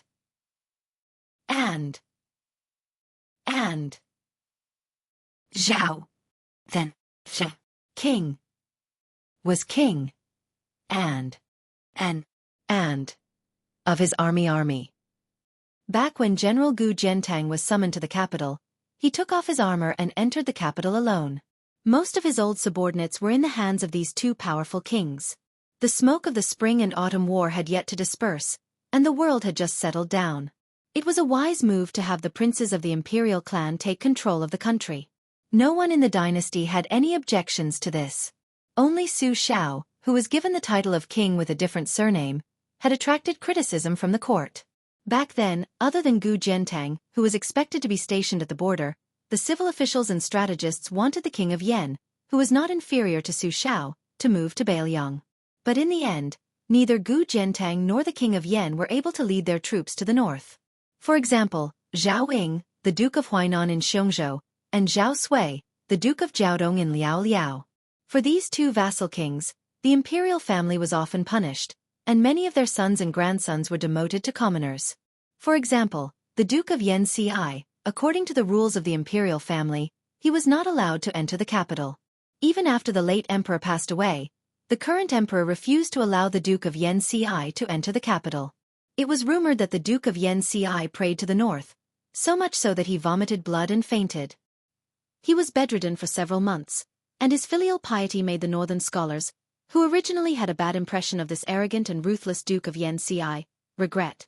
In Magu city of Xiong province, the prefecture overseer, governor, and a group of civil and military officials were all 30 li away from the city. It was a huge formation, just to welcome a person who was passing by Xiong province. The king of Huainan, Lu Ying, did not leave the city. According to the imperial clan and vassal laws, the princes of the imperial clan were not allowed to leave their fief without permission. Even if they went out of the city to visit the tombs of the province or went out of the city for a spring and autumn hunt, they had to submit a memorial to the prefecture overseer of the capital on behalf of the king of Yen before they could leave. Otherwise, the officials of the province would be heavily implicated. The king of Jiaodong had once tried to test the law, causing the prefecture overseer of Jinzhou to be removed from his position. The governor and other military officials were transferred away from Liao province, and their official ranks were demoted by 2 levels and sent to the border of the southern kingdom, under the jurisdiction of the king of Yen. The first article of the imperial clan and vassal laws was that the 2 princes were not allowed to meet.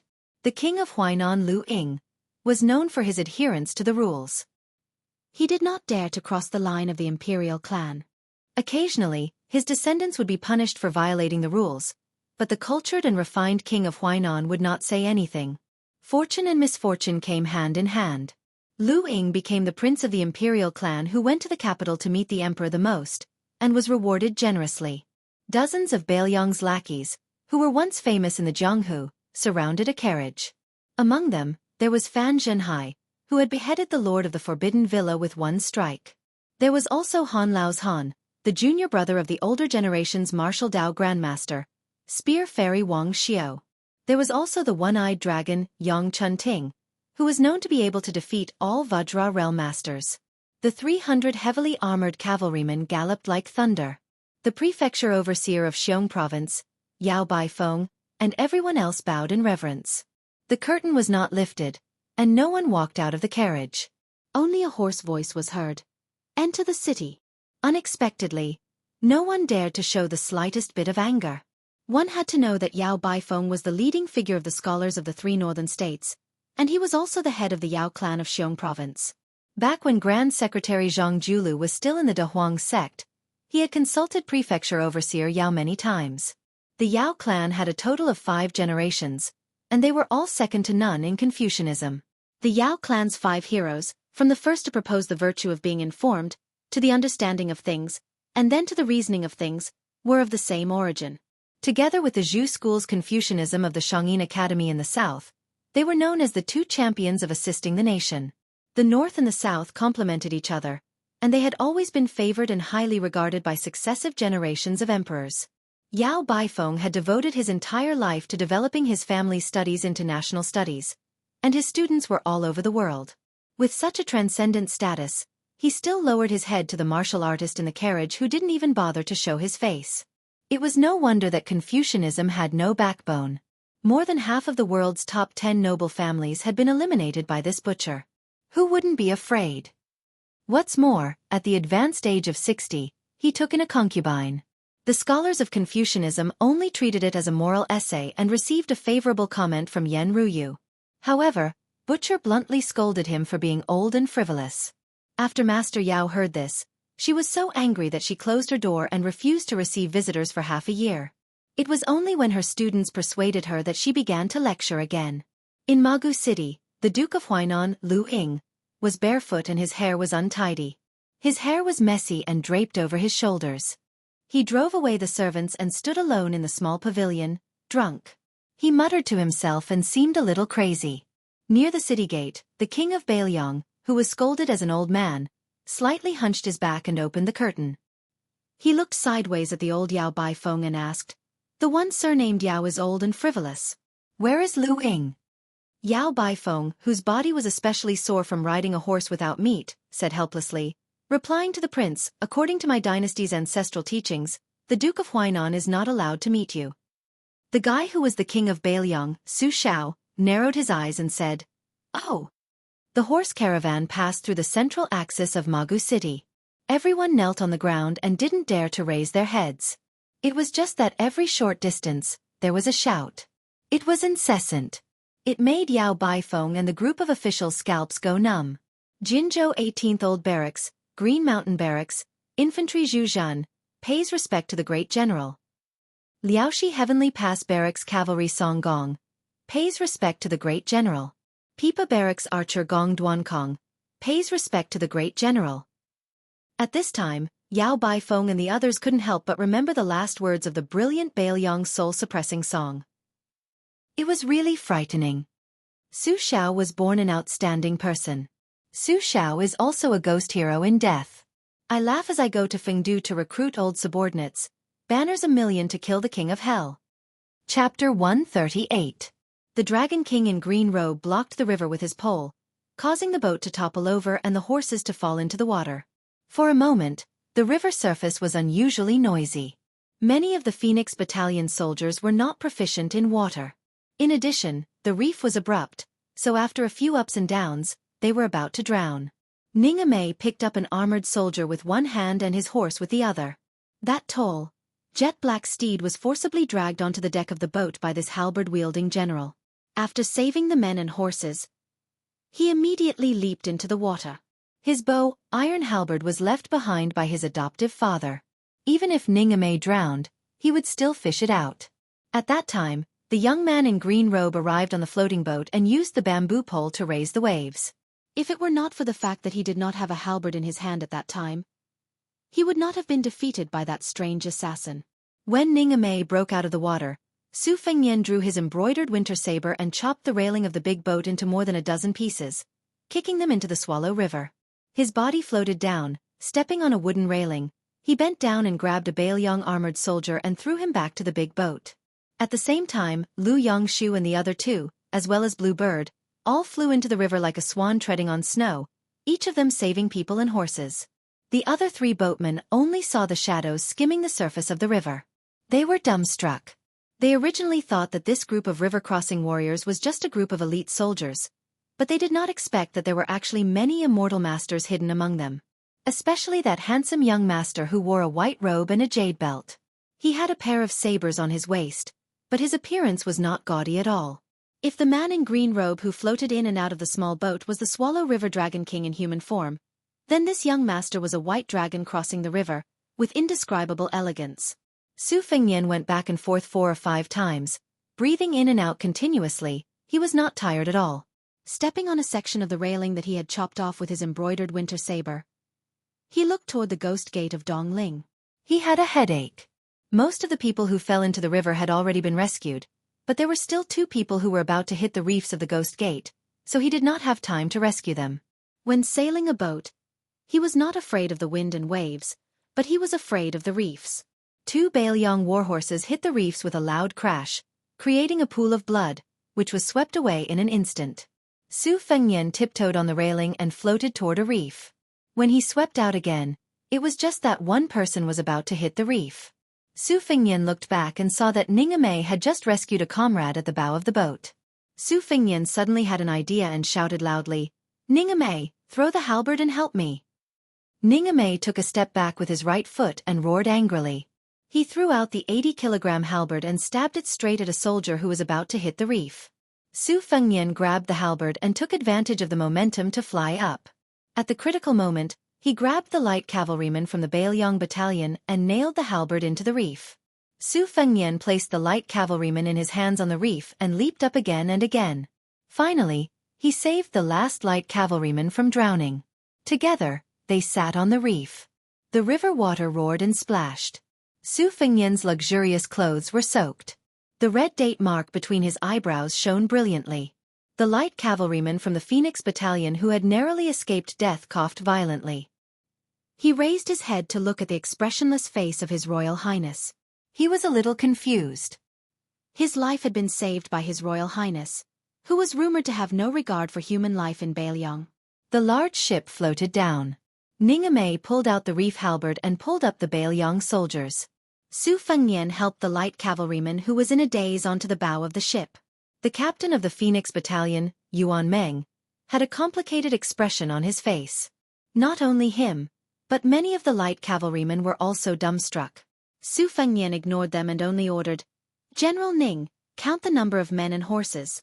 Whoever loses his warhorse will be punished and will make up for his mistakes in the future." Ningame cupped his fists and said in a deep voice, "As you command." Even Yuan Meng couldn't help but lower his head and say, "As you command." The wet Su Fengnian entered the cabin, and the green bird helped him change into a new set of clothes. Su Fengnian frowned and said, "Fortunately, the Book Sword Beach is still fine, and most of the rocks are exposed.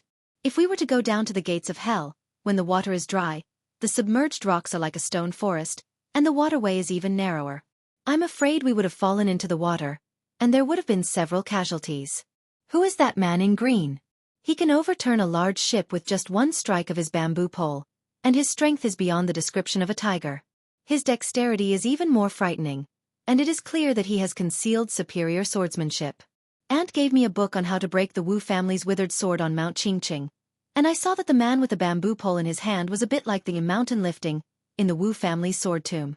Could he be this generation's sword champion Wu Luding? Bluebird held her hair in one hand and an ivory comb in the other. She carefully combed Su Fengnian's hair and said softly, "Let's not talk about whether or not that man is Wu Luding. Young Master's method of saving people is very pleasing to the eye." Even Ningame and Yuan Meng were cheering for Young Master just now. "Especially when you flew with the halberd. Even this servant had to praise you." Su Fengnian lowered his head and looked at his red palm. He said self-deprecatingly, "Compared to overturning a ship with a single strike of a pole, my skills are far inferior. Unless the old god of swords, Li Chungang, is willing to help, no one can stop that guy who might be Wu Luding. They can only watch him leave on the ship." But to tell the truth, whether or not this move is the sword tomb's mountain picking, because of Gugu's 40 years of sword practice and the Wudong mountain riding bull's teachings of a set of fist techniques, there is a phrase in it, "The mountain is heavy as it is heavy. I use one tail to lift 10,000 jin." It is really a coincidence, so when I saw it just now, I was able to comprehend it by analogy. This is actually a good thing. Sure enough, I have to hurry up and let Lu Qiantang practice with me. After the calamity, Dongling Gorge became even more strange. The mountain peaks were abrupt and rugged, and the river was narrow and winding. There were only 3 ships left in the gorge. They brushed past the reefs again and again. It was hair-raising. Su Fengnian once again stood at the bow of the ship. The 2 young Kuei were chasing and playing by his feet. It was unknown when the old man wearing the sheepskin fur coat appeared behind Su Fengnian. He laughed and said, "Young man, you have some experience in grasping people's hearts." If this old man did not know that the green-clothed swordsman was not one of your men, he might have suspected that you deliberately arranged this. Su Fengnian said unhappily, "I'm not that generous." Su Fengnian asked, "He really uses a sword?" The old god of swords nodded and said, "How can this old man not know whether or not he uses a sword? Those who come from the Wu family's sword tomb have the unique pedantic smell of withered swords. It's just that this young swordsman has taken a path of the sword that the Wu family's sword tomb is unwilling to take. In the future, his achievements will be greater than those of the previous generations. The prerequisite is that he can pass the Dongyue sword pool and Dong Tai. If he passes it, it won't be difficult for him to enter Heavenly Phenomenon from the Xian Finger stage. If he doesn't pass it, the withered sword will be a real withered sword. How about that move, mountain toppling? Are you scared? Why don't this old man teach you the move? See overturning. Aren't you tired of carrying 2 swords? How about you lend one to this old man? If you do, this old man will immediately let you see the scene of a sword going against the flow of a great river." Su Fengnian sneered and said, "Don't even think about it." The old man picked his earwax and curled his lips. How can such a coward achieve great things? Su Fengnian said to himself, "What is Wu Luding trying to achieve with this pole?" Li Chungang said impatiently, "Kid, are you stupid or stupid? Isn't it just to make a name for yourself in the martial world? Otherwise, why would Wang Xianji call herself the second in the world? Why would Dong Tai use a peach blossom branch to make mischief? With a name, it would be perfectly justifiable for him to fight with others. Otherwise, who would be willing to deal with a nobody? When this old man was young, no matter who he was up against, he would chop melons and vegetables. Wasn't that just because he was swayed by his emotions and wanted to make a name for himself? Later on, when he got older, he lost his competitive spirit. This old man, Qi Xuanzhen, was really hateful. He talked about swords with him and caused this old man's state of mind to be in a mess. Not only did he fail to step into the realm of earth immortals, even the realm of heavenly phenomenon was close. One of his arms was chopped off and he was suppressed under the tide listening pavilion. Kid, be more polite to this old man in the future. There are only about 10 heavenly phenomenon experts. It's just a pair of hands. Su Fengnian stretched out his arm and let the snow-white spear falcon land on his arm. He took out the small bamboo tube and pulled out the secret letter. He was stunned. Old Man Li had just said that he was one of the few heavenly phenomenon masters, and now he was tilting his head to peep without any demeanor. Su Fengnian did not mind. Li Chungang was also stunned, and then he clicked his tongue and said, "Giving Wang Zhonglo to your great yellow court was a losing deal that risked his life." This old man had already expected. It's just that new chief called Hong Shixiong did not even care about the Vajra finger and the 4th level of the profound realm, and he's already heavenly phenomenon in 1 step? Kid, don't play dumb with this old man, tell me the truth. Can this be trusted? Su Fengnian said emotionally, "If it was someone else, I wouldn't believe it. But for someone who rides a bull, I believe it." Li Chungang looked at the river surface and said absent-mindedly, "Isn't this what Qi Xuanzhen did back then? 20 years of cultivation stagnant. Once he comprehended, he became a celestial phenomenon. In another 10 years, he would become an earth immortal." Su Fengnian threw the secret letter into the river and said with a smile, "No matter what celestial phenomenon or earth immortal, I'll practice my blade." Chapter 139. The old man rubbed his earlobe and mocked. "Practice the knife? Let's not talk about the little Wudong chief who entered celestial phenomenon in 1 step. How can you compare to Wu Lu Ding who can lift a mountain with a pole? You still have the heart to practice the knife? Practice my ass. With your cultivation speed, you can only eat the dust behind these geniuses for the rest of your life. As the son of Ren Tu and Wang Fei, don't you feel ashamed?" Su Fengnian smiled calmly and said, "What's there to be ashamed of? As long as the knife is in your hand, it's a mess. As long as you put in effort, there's nothing to complain about. How is Su Shao a top martial arts master? Isn't it the same for the family business? My second sister was angry at me for practicing the saber because she was afraid that I would go crazy and abandon my home for the sake of practicing the saber. However, there are some things that can't be discussed on paper. The Shangyin Academy is the best example. Talking fast can only be a contest of strength between wise men. Once you meet a boor, you have to rely on your fists and knives to reason. There are only a few knowledgeable people in the world, and even fewer people with great knowledge. The old god of swords smiled and said, "That makes sense. This old man also doesn't like Confucian scholars to talk." Qi Xianzhu had such a bad temper back then, but he's a freak outside of common sense. He can reason with extravagant words and also slay demons and devils to become a Taoist priest. If he didn't have any tricks up his sleeve, who would be willing to listen to his lectures? On the back of Su Fengyan's feet lay two naughty little tiger kuei, who were dozing off because they were tired from running. Su Fengyan bent down and squatted down, reaching out his hand to stroke the two cubs. The old god of swords suddenly stopped talking. Su Fengyan stood up, waking up the two cubs. They continued to jump happily at the bow of the ship. Su Fengyan asked curiously, "Old senior, can you really fly the sword?" The old man still looked up at the cliff without answering. At the end of the ridge, the two cliffs were as neat as a knife. They were less than 10 feet apart and were shaped like a door, allowing only one boat to pass through. That was the last gate of hell. On the mountain rock were the 4 words, "Ghost Weeping Impregnable Pass." It was carved by the great Taoist Lu Dongxian of Mount Wudong, who ascended on a crane. Interestingly, Lu Dongxian was known as one of the 3 immortals of pill, sword, and poem. Not only was his swordsmanship superb, he was also a famous land sword immortal. At the same time, he was also proficient in alchemy. Many poems, but there were only 8 words calligraphy. Except Ghost Weeping Immortal Pass and Black Tortoise Rise. Both. And out of the gate of hell, the view suddenly opened up. The Yangtze River, Shu River, and Kanglin River converged. This was once the battlefield of the 3 kingdoms of spring and autumn. Since ancient times, it was a famous place where countless heroes fought. The river water changed from rapid to slow, and the river surface changed from narrow to wide. It was as if a lifetime had passed, falling from the netherworld to the world of the living, making people feel relaxed and happy. Su Fengyan saw Old Man Li, who wore a smelly sheepskin coat all year round, coming out of the gate of hell. He was still turning his head to look at the 4 words, "Ghost Whale's Impregnable Pass" on the cliff. He was a little sad. When this god of swords of the older generation in the Jianghu was not picking his feet, nose, or ear wax, especially when he was standing still and concentrating, Su Fengyan clearly remembered that he was Li Chun Gang. Even if his sword was broken and his arm was broken, he was still a celestial who once dominated the world of swordsmanship. He heard the old man murmur, "This old man did many ridiculous things when he was young.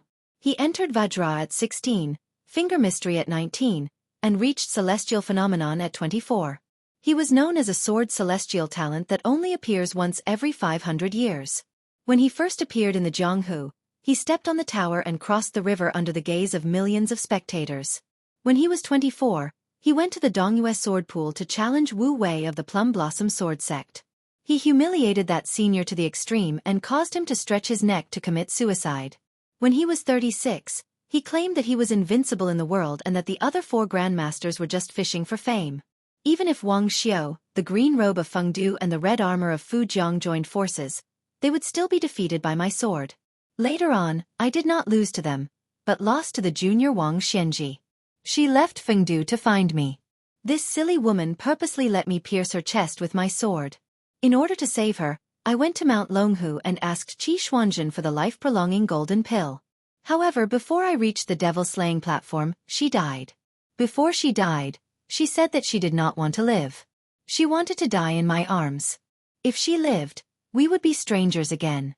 She was unwilling. Even at that time, I still did not have the courage to say it. Without her, 1 sword, 2 swords, 100 swords, 10,000 swords, so what? This gate of hell was the place where I first met her. At that time, I could already fly with my sword, but she was just a silly girl who had not yet learned martial arts. Later on, how she became the green robe of Feng Du, and why she became the green robe of Feng Du, I do not know. I only know that we will never meet again in this life. All kinds of glory and disgrace, all kinds of things, are like smoke in the wind. I like little Jiang because I feel sorry for her. She climbed the lotus peak and went down the devil-slaying platform. I learned from Qi Xuanzhen that she was the daughter of my enemy. Since she was unfortunate enough to meet me and could not kill me, she wanted to die in my hands. The most bitter is lovesickness, the furthest is yin and yang. Su Fengnian was speechless. All kinds of deeds of the sword god Li Chungang in the past were blurred in the past 40 years. Qi Xuanzhen had already ascended, Wang Xianji stayed in the martial emperor city and never left the Eastern Sea, the green robe of Fengdu was already dead, and the red armor talisman general seemed to have become a puppet. Those who were lucky enough to see the sword god of the older generation, even if they were still alive, were mostly old people in their 60s. It was just like the old saying of the sword immortal ancestor Lu, that all glory and splendor would become an illusion when sleeping until the second or third night watch. Thinking of 100 years later, no one would be an ancient person. Chapter 140. Li Chungang said self-deprecatingly, "When I was young, I wanted to be Ancestor Lu, which is exactly the same as Qi Xuanzhen. It's just that I liked Ancestor Lu's sword, while Qi Xuanzhen was Ancestor Lu's Dao. That's why I liked to use Ancestor Lu's flying sword to take people's heads, but I was scolded by Qi Xuanzhen." This old Taoist sat on the devil-slaying platform and said something about the two of them fighting, the upper part chopping off the neck and the lower part chopping off the liver and lungs. So what if the flying sword was 1,000 miles away? Listen, isn't this tone very arrogant? At that time, this old man was disheartened and willingly admitted defeat. In addition, he saw this guy who was both friend and foe flying in the white rainbow with his own eyes. He really had nothing to say. At that time he felt that maybe he was wrong. Qi Xuanzhen had comprehended the longevity physique. This old man who had 1 foot in celestial phenomenon and 1 foot in earth immortal retreated 1,000 miles. After going down the mountain, one of his arms was chopped off and he fell into Finger Mystery Realm. He didn't dare to say anything about slaying a flood dragon. However, after all these years under the Tide Listening Pavilion, he understood a simple truth. Hey, Qi Xuanzhen, this old urchin, deliberately misled me. Su Fengnian sighed softly. The ship no longer swayed when it entered the river. Back then, it was an eye-opener for him and old Huang. After a long time, the old god of swords finally came back to his senses. When he was ready to turn back, he saw Jiang and who was vomiting all the way out of the cabin. She held onto the railing and her face was still pale. However, she was much better than Swordbook Beach and Dongling Pass. Compared to Su Fengnian, who was half dead for the first time on the ship, both of them were more or less in a sorry state. Blue Bird jumped down from the second floor of the ship lightly and said softly, "Your Highness, the person who overturned the ship is waiting for us in the middle of the river." As expected, the ship gradually moved forward and they saw the green shirt guest again. This Wu Luding really ate a lot of bear's heart and leopard's guts. Wasn't one pole provocation not enough? Could it be that he would only stop when all of them were flipped over by 3 poles? Su Fengnian's eyes widened as he looked at the Wu family's sword crown that was becoming clearer and clearer. This young swordsman's appearance was nothing out of the ordinary. His face was old-fashioned, and at first glance, one could tell that he was an unapproachable and reclusive person.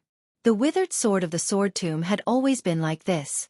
If a junior swordsman wanted to leave the mountain to gain experience, they had to first defeat an ancestor of the family, regardless of life or death. Wu Luding was tall and slender. Today, he did not bring a sword with him. Instead, he carried the dark green bamboo pole on his shoulder with both hands. His posture was extremely arrogant. Jiang and endured the discomfort of vomiting. Even she could see the daring assassin on the floating boat. The boatman had said that this person was the Dragon King, but she didn't believe him. She turned her head and frowned. Looking at Su Fengnian, she weakly asked, "You can't defeat this person?" Su Fengnian laughed involuntarily and shook his head. "Of course not." Jiang and sneered and said, "Then what did you learn from your sword practice?" Su Fengnian laughed and said, "I don't know either. But you can ask Elder Li if he knew he would become a sword god from the first day he practiced swordsmanship." Little did he know that old man Li would expose him. This old man knew. Su Fengnian rolled his eyes. Jiang and was in a good mood. She smiled, and 2 dimples quietly appeared on her cheeks. Su Fengnian smiled and said, "You look good." Jiang and immediately put on a straight face. Su Fengnian said with a cheeky smile, "Little mud man, come, smile again. If you smile, I will raise my sword and kill that first-rate swordsman even though I know I can't defeat him. This is such a good deal. Who knows? I might never return. If the old sword god comes to save me, you will cry and snot. This way, you can guarantee that I will die in battle. How about it? Smile one more time? Jiang Ni's little head was dizzy. Seasickness made her want to jump into the river. She hated His Royal Highness who insisted on taking the boat down. She spent a lot of effort thinking about this deal. Finally, she could not resist Su Fengnian's bewitching urging. Finally, she squeezed out a stiff smile that she thought was impeccable. Su Fengnian immediately laughed and scolded, "Too ugly.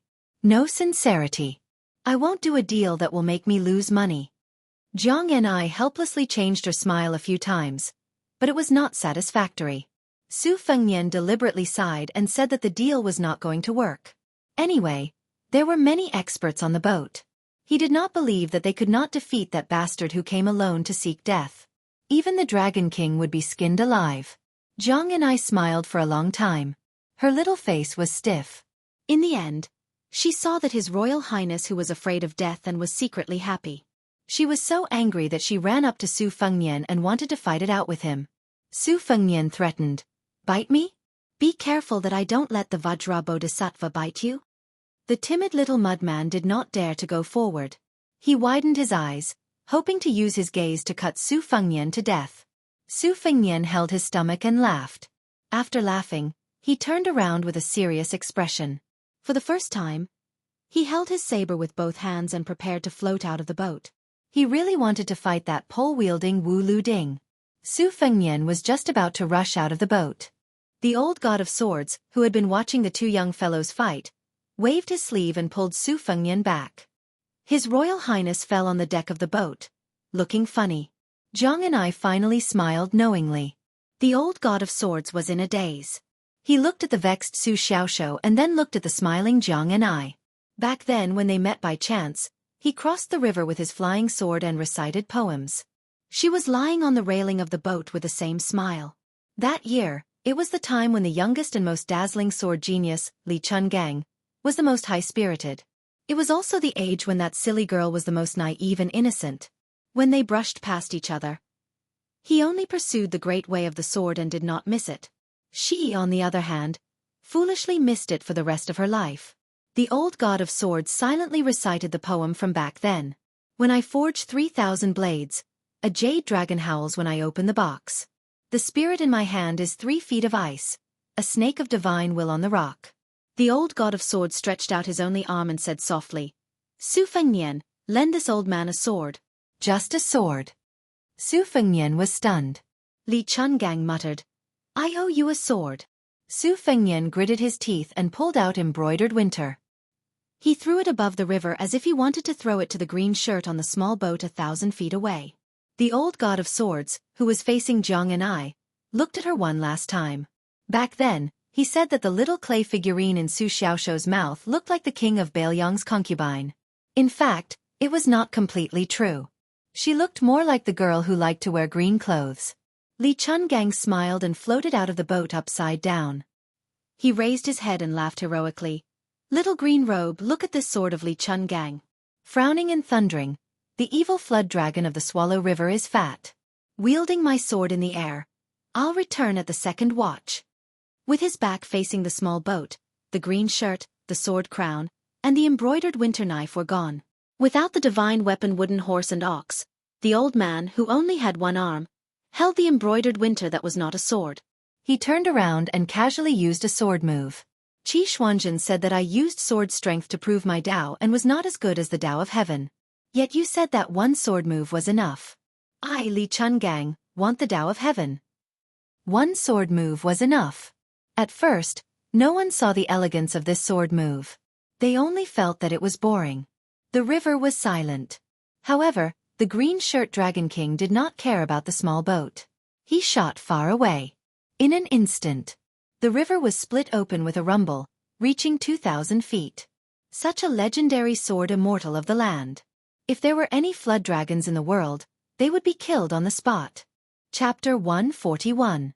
Although it was said to be one night watch, the sword that could split rivers and slay dragons did not even need one night watch to return.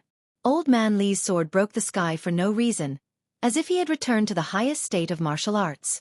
Without any surprise, he floated back to the bow and threw Xiao Dong back to Su Fengnian. He looked at the river and the cliff, as if he had untied the knot in his heart. He smiled bitterly and then walked into the cabin silently. Lu Qiantang, who was watching the tide and practicing his heavy sword, was stunned by this sword. He finally remembered the carefree senior who stepped on the tide of the Guangling River a long time ago. Not to mention a strong swordsman like Lu Qiantang, even Wei Shuyang, who had abandoned his sword to cultivate Taoism, could not help but have his hair and beard fluttering. Which young man would not want to follow sword god Li's footsteps in Jianghu? Dong Tai was the new sword god, but he was not as intimidating and convincing as Li Chungang. Dong Tai was half immortal and half demon, like a celestial being who was millions of miles away from the earth. After his debut, he had only fought with Wang Xianji, Chao Guanzi, and a few others. After that, there were some scattered rumors, which made people think about it. However, sword god Li of the older generation had made a name for himself in Jianghu with his sword, especially the love and hate entanglements he had with women. Many of the younger generation yearned for him. For example, the old Taoist priest Wei Shuyang remembered that when Li Chungang was at the peak of his martial arts, there was a female poet who admired him and wrote countless poems.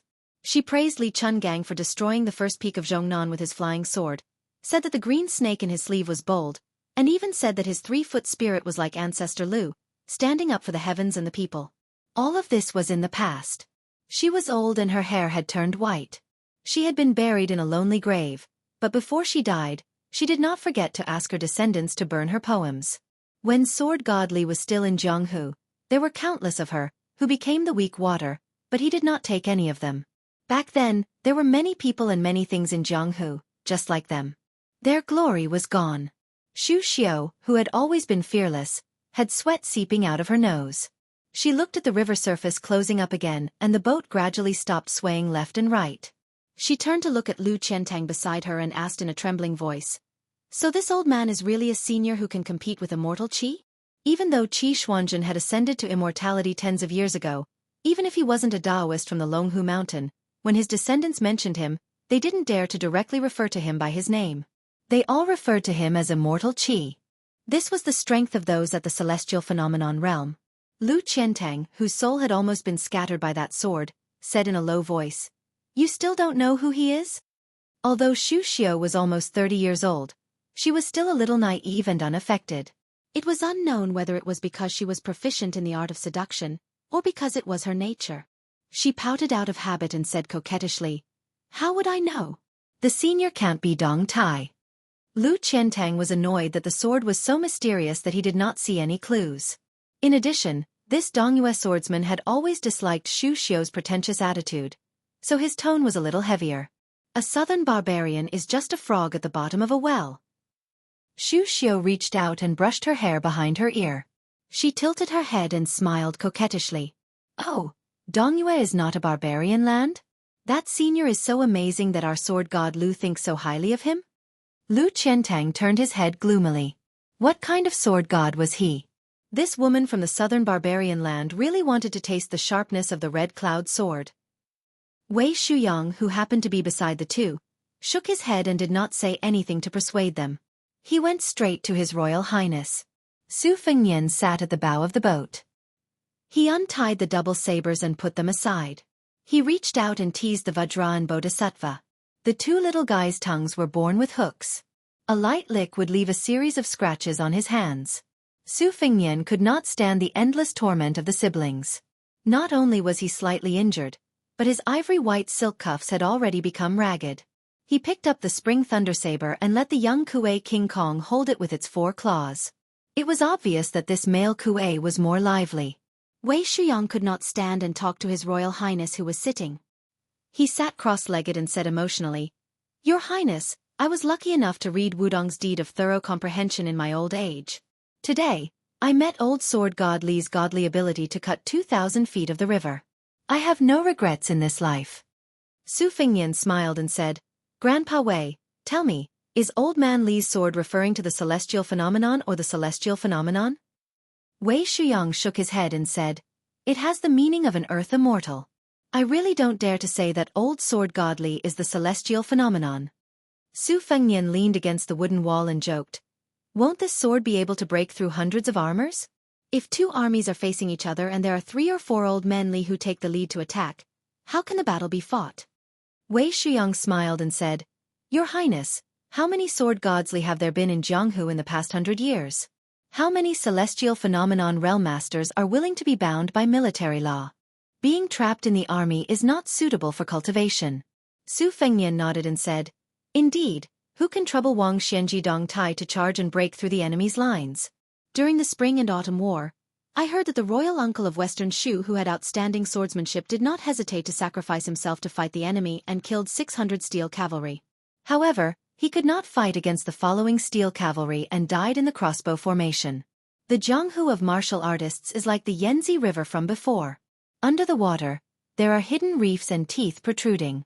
On the water, there are peaks competing with each other. As for who can be as unreachable as Lu Dongxian, it is even more of a skill." And the army, which was all for the sake of war, became the vast body of water that we were in. Hundreds of rivers and thousands of streams converged. Unless it was a famous general like Su Shao who became a lonely island. Otherwise, no matter how capable you were, you would fall under the thousands of troops.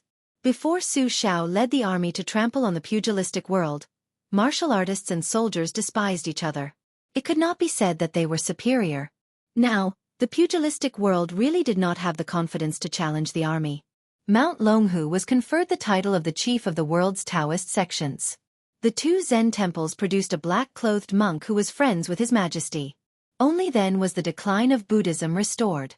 The 3 sects of Confucianism, Buddhism and Taoism continued to be a tripartite balance of forces. The masters of these 3 sects strive to appear in the world. Occasionally, they would appear in the world and turn the tide. In Su Zhao's army, there are few Jianghu people who agree with Bailiang and hold the commander's seal. Wei Shuyang seemed to be immersed in the lingering charm of the old god of swords and his sword. He was a little absent-minded, but it could be seen that the old Taoist priest's face was full of joy, like a child who had received a stick of candied haws. It was very simple and there was no great reason to speak of.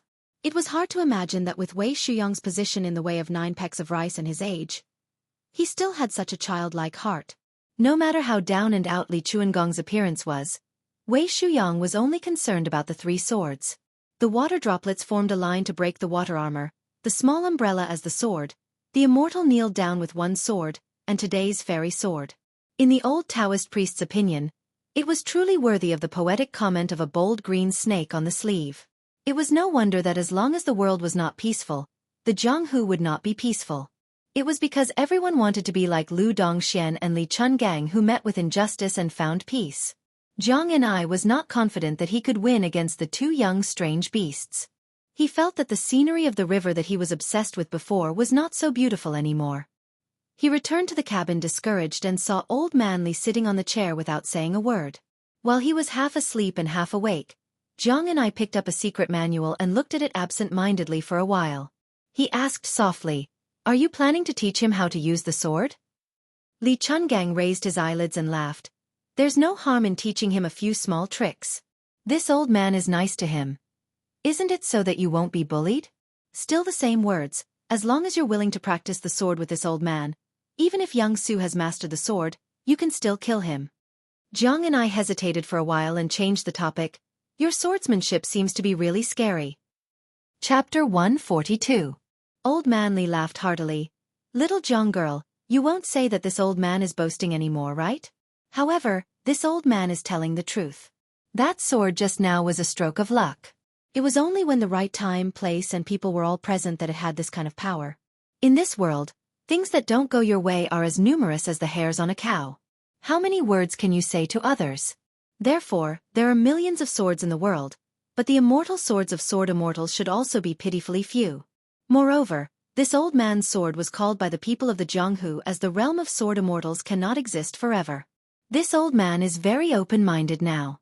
He doesn't have extravagant hopes of becoming a land immortal. He only wants to teach you everything he knows. If he teaches you how to use the sword, there's hope that he can teach a female sword immortal. It's also good for this old man's reputation." Jiang and I said calmly, "Then you'd better teach him how to use the sword." The old man didn't take it to heart. He muttered to himself, Ancestor Lu had a poem as a warning to those who came to learn the sword later on. 3 feet in the box don't cry out often. If I don't meet someone, I swear I won't pass it on. I deeply agree. This old man has met countless juniors who practiced the sword in his life. There's no lack of sword geniuses with extraordinary perception and bone structure. However, if you can't match this old man's temper, even if you're Dong Tai, you can forget about learning this old man's 2-sleeved green snake. The Wu family's sword mound gave up sword intent for heavenly sword moves and looked down on the world's sword moves. Only this old man's unique skill, not to mention how peerless his sword intent is, his sword moves are also exquisite to the peak. Back then, it made those half-dead people of the Wu family feel inferior. Jiang and I frowned and sighed heavily. She put down the book and glared. Again? Li Chungang scratched the divine talisman dagger that was pinned to his hairbun. His expression was slightly awkward. If it was anyone else outside the cabin, they would treat his words as an imperial edict. However, this stubborn girl in front of him was really not buying the old god of swords' words. Li Chungang wasn't annoyed. He picked up a handful of pecans from the table and walked out of the cabin. He ignored the boatmen who worshipped him as the Dragon King, the reverence of Lu Qiantang and the other martial artists, and the fear of some Bailiang cavalry. He walked to Su Fengnian and Wei Shuyang and sat down casually. He stretched out his leg and kicked away the young Kuei that had just fallen from the spring thunder saber. The elder sister Bodhisattva wanted to avenge her younger brother. She immediately scratched 4 small holes on the ground with her sharp claws and roared. Su Fengnian reached out and pressed down on the little guy who was protecting him. The young female Kuei turned her head and showed a very human face of grievance. Su Fengnian smiled and shook his head. The young Kuei was very intelligent and ran to comfort her younger brother. Old God of Swords Li was puzzled. Kid, where did you find this beast? It's not inferior to Qi Xuanzhen's black tiger. In a few years, 2 of them will be comparable to a level 1 expert. It's a pity that you can't live for 200 or 300 years like them. Su Fengnian was even more puzzled and asked, "What's the matter?" The old man casually threw the pecans in his hand on the deck and said in an old-fashioned manner, "Kid, that morning in the Qingyang Palace, I saw your 3-legged cat saber technique. It was really an eyesore. Take out the embroidered winter saber with a thinner blade and do as this old man said." Su Fengnian did not hesitate and sat up straight. Du Sikong, the master swordsman who wrote the outline of 1,000 swords, had stood in the snow for 3 days in order to seek advice from Li Chungang. Su Fengnian was not a pretentious person who put on airs and immediately took out the embroidered winter saber with a blade as thin as a cicada's wing.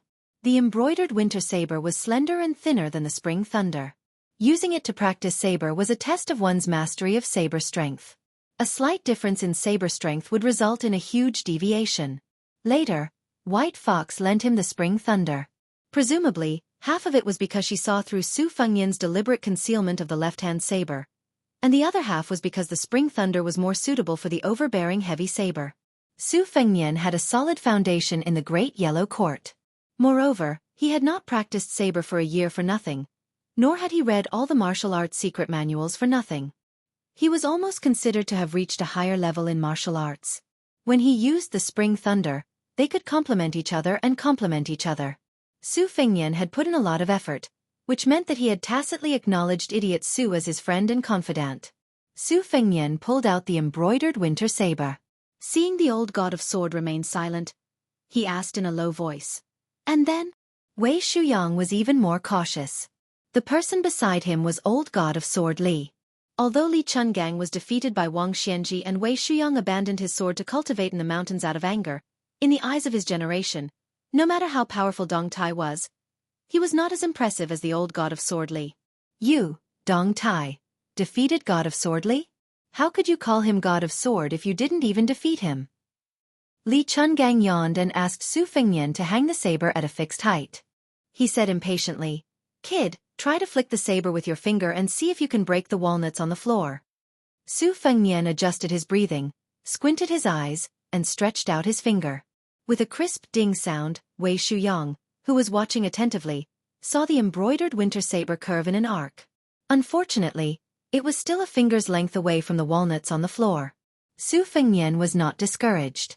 His finger brushed lightly on the saber, found a point, and flicked it.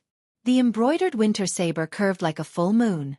With a ding and a bang, it smashed a walnut in an instant, leaving a mark on the floor of the boat.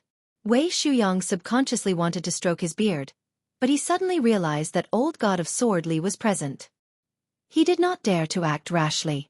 However, the old Taoist was very impressed with His Royal Highness's flick of the saber. Although the embroidered winter saber was thin, not everyone could flick it with such tenacity.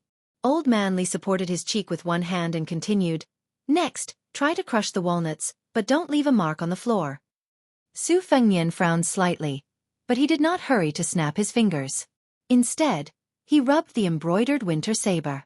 He had benefited a lot from comprehending the essence of swordsmanship in the Qingshui Pavilion Sword Training Manual on Mount Wudong, which allowed Su Fengnian to have the consciousness to control the flow of qi in the body, which was the root of the saber's strength. Shattering a walnut without affecting the ship's deck was no longer a simple matter of increasing or decreasing the strength. It was the same as a master of swordsmanship, who seemed to easily stab with his sword but contained countless complicated sword moves. Sweeping the saber and accumulating strength, it was important to know when and where to explode, how much to explode, how heavy or heavy. These were all profound knowledge that gave Su Fengnian a headache. Su Fengnian did not snap his fingers, so the old man was still holding his chin, calm and unruffled. He pinched a walnut with 2 fingers and threw it in front of his eyes. He gently sucked it into his mouth and said vaguely, "Kid, hurry up. I don't have time to watch you daze." Su Fengnian smiled bitterly. He collected his thoughts and flicked his finger. The curve was still full and had a mysterious beauty. The walnut shattered, but there was a slight mark on the floor. He flicked his blade several times and it was the same. The old god of swords said with disdain, "You read the 1,000 Swordgrass Compendium for nothing. Is this how you listen to books? What a waste of little Zhang's saliva." Su Fengnian closed his eyes and recalled the scene of the water droplets turning into swords. The old man stood up and patted his butt. He sneered, "When you succeed, stack up 2 walnuts again. Remember to smash the bottom walnut. The floor of the boat and the top walnut must be intact." However, this old man reckons that with your terrible perception, not to mention the latter, even a small matter like this would be difficult. If you can't do it, then don't practice the saber with Lu Qiantang. Su Fengnian remained silent and racked his brains. The old god of swords probably felt that this fellow was too similar to the Wu family's swordmaster. He was in a bad mood and walked into the cabin without looking back. Wei Shuyang quietly left the bow of the boat so that no one would disturb him. He sat there until dusk and then until moonlight. Yu Wei went to put on a coat for Su Fengnian in the middle of the night. Su Fengnian only pointed at the shattered walnuts on the floor. Yu Wei immediately went to get another handful and piled them in front of him. In the early morning, the old man came to the bow of the boat with sleepy eyes and saw Su Fengnian in a daze. He went closer to take a look. This kid changed the winter to spring thunder. And on the floor in front of him, there were 3 walnuts. Several red carps leaped out of the river.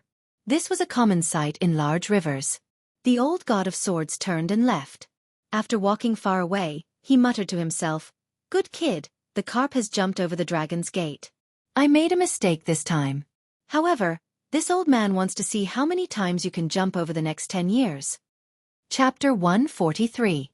The 2 young Kuei were curled up and sleeping soundly at Su Fengnian's feet, looking charmingly naive. They were easy to raise and could easily be thrown into the river to feed on the carps in the river. When they were done eating and playing, they stretched out their oars and easily boarded the boat with their hook-like claws.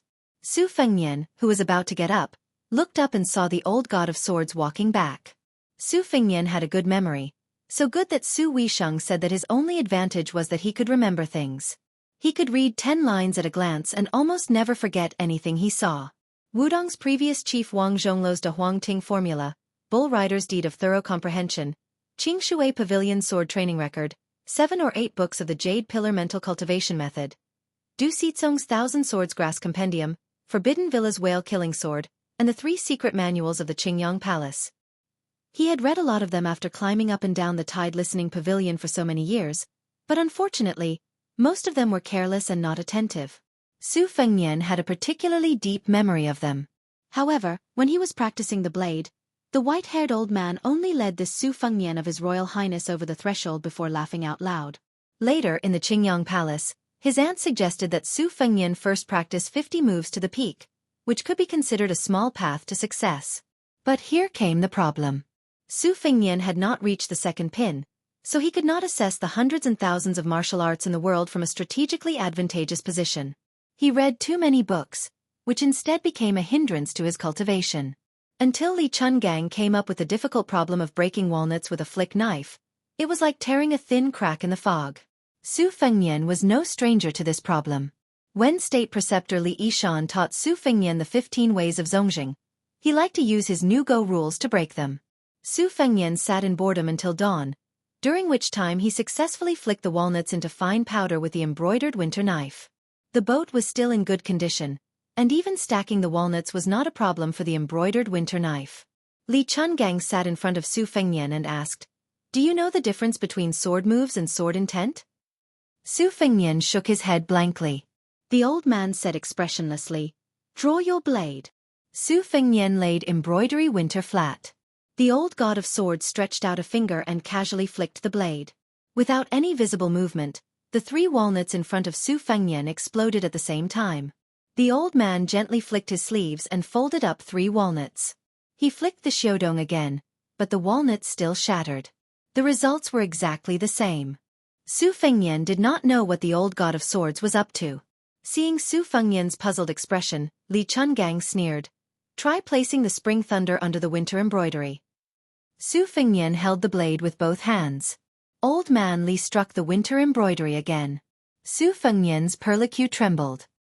He could not hold the spring thunder firmly because there was a point on the spring thunder blade that was like an exploding thunder. It spread to Su Fengnian's hand, causing his entire arm to tingle and go numb. Su Fengnian understood. This was sword intent. The storytellers in the streets liked to call it sword aura, but it was slightly different. Old man Li did not give Su Fengnian time to catch his breath. He struck the winter embroidery again. In an instant, the spring thunder almost slipped out of his hand. The blade on the right suddenly slid towards Su Fengnian's chest. It was only a hair's breadth away, but the old god of swords had pinched the spring thunder with 2 fingers.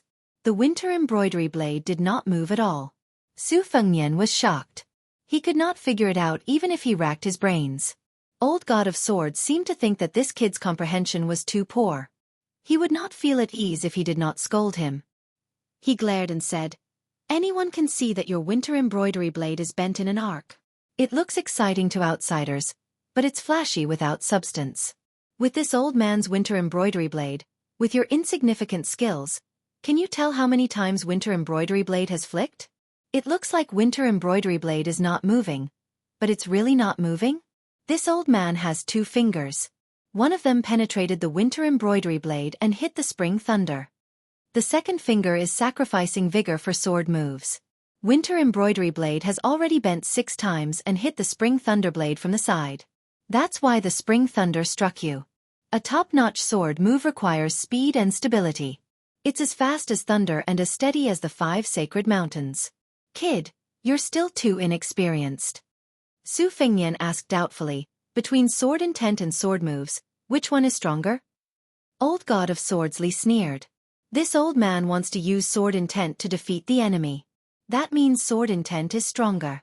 If this old man wants to use sword moves to kill people, his sword moves will naturally be stronger than all sword intent in the world. Fine, I asked for nothing. Su Fengnian felt helpless. Old man Li was a fair trade. He stood up and said, "Are these 2 fingers enough to buy all your rice paper?" Su Fengnian nodded and said, "It's enough." Looking at the old man's back, Su Fengnian could not help but have mixed feelings. Killing a Jiao dragon where there was a Jiao dragon was not a boast. The old man even hid a Jiao dragon in his sleeves. It was the purest form of yang energy and was incomparably domineering. His flying sword destroyed Mount Taihua. It was said that he had mastered the essence of Lu Dongshuan's immortal sword. Naturally, this hidden sword was 100 times more powerful than the sword that made the immortal kneel. Su Fengnian originally wondered why Li Chungang had 2 sleeves after losing his arm, but now he dared not underestimate him. 2 fingers, one indicating sword intent, and the other indicating swordsmanship. His words were profound and easy to understand. He had pointed out a narrow path for Su Fengnian, who was confused at the crossroads of martial arts. Together with the words of the armored maid, Zhao Yute, Su Fengnian felt as if he had just escaped from the gates of hell. As for when he could reach the first pin realm, or even touch the edge of the Vajra realm, Su Fengnian was not in a hurry. This was all thanks to old Huang's subtle influence. Teaching by example was often useless. Instead, it was better to teach by example. Of course, old Huang's sword was still a distance away from the old god of swords Li Chungang. However, in Su Fengnian's heart, it was obvious which was more important between old Huang's sword case and the old god of swords wooden bull. Riding out of Bailiang. Su Fengnian finally learned from Su Xiao what old Huang had said to Wang Xianji when he was facing the north before his death. Su Fengnian stood with his hand on his saber. Looking at the vast river, he closed his eyes and breathed continuously. His qi was as continuous as the river water. He chanted the incantation of the Great Yellow Court. Qi returns to the pill formula. The pot produces water and water. Yin and yang come and go, turning into a thunderclap. Who can't live forever? The white rainbow rides the dragon and goes straight to the Daluo heaven. Generally speaking, the proverbs of the Taoist immortals who cultivated Taoism were often in the pursuit of wondrous words. When ordinary people first read it, they would only feel that it was wondrous, wondrous, wondrous, wondrous, wondrous, wondrous, and even more wondrous. In fact, if there were no enlightened Taoist to personally lead the way and pass on the specific incantation of breathing and drawing qi, in the end, they would only enter the mountain and not see the immortal, and return empty-handed. As the saying goes, the immortal is unwilling to speak clearly, but thousands and thousands of people are bewitched by this logic. While Su Fengnian's mind was wandering 10,000 li, he sensed that someone was walking behind him. At this moment, the only person who dared to come forward and disturb His Royal Highness was Yu Wei. She held Wu Mainyang and said softly, "Aren't you going to eat something?" Su Fengnian opened his eyes and grunted. He shot a glance at Yu Wei. She was indeed a beauty. It was a pity that ancestor Lu had long left behind a poem to warn the later generations. The body of a 16-year-old beauty was soft and limp. Her waist was like a sword that could cut ordinary men. Although her head didn't fall, she secretly caused her husband's spirit to wither. Su Fengnian felt very helpless about this. He wasn't an inexperienced flower. From the time he went up the mountain to practice his blade to the time he went down the mountain, he had always been able to remain calm. This kind of composure was evident. During the meal, only Su Fengnian, the old god of swords, and Wei Shuyang were sitting at the table. Li Chungang chewed on a piece of flatbread and remembered something. He said casually, "Although this old man avoided that Wu family swordsman, he can come back later. It's very likely that his realm is one level higher. That sword move, you bunch of idiots only watched for fun.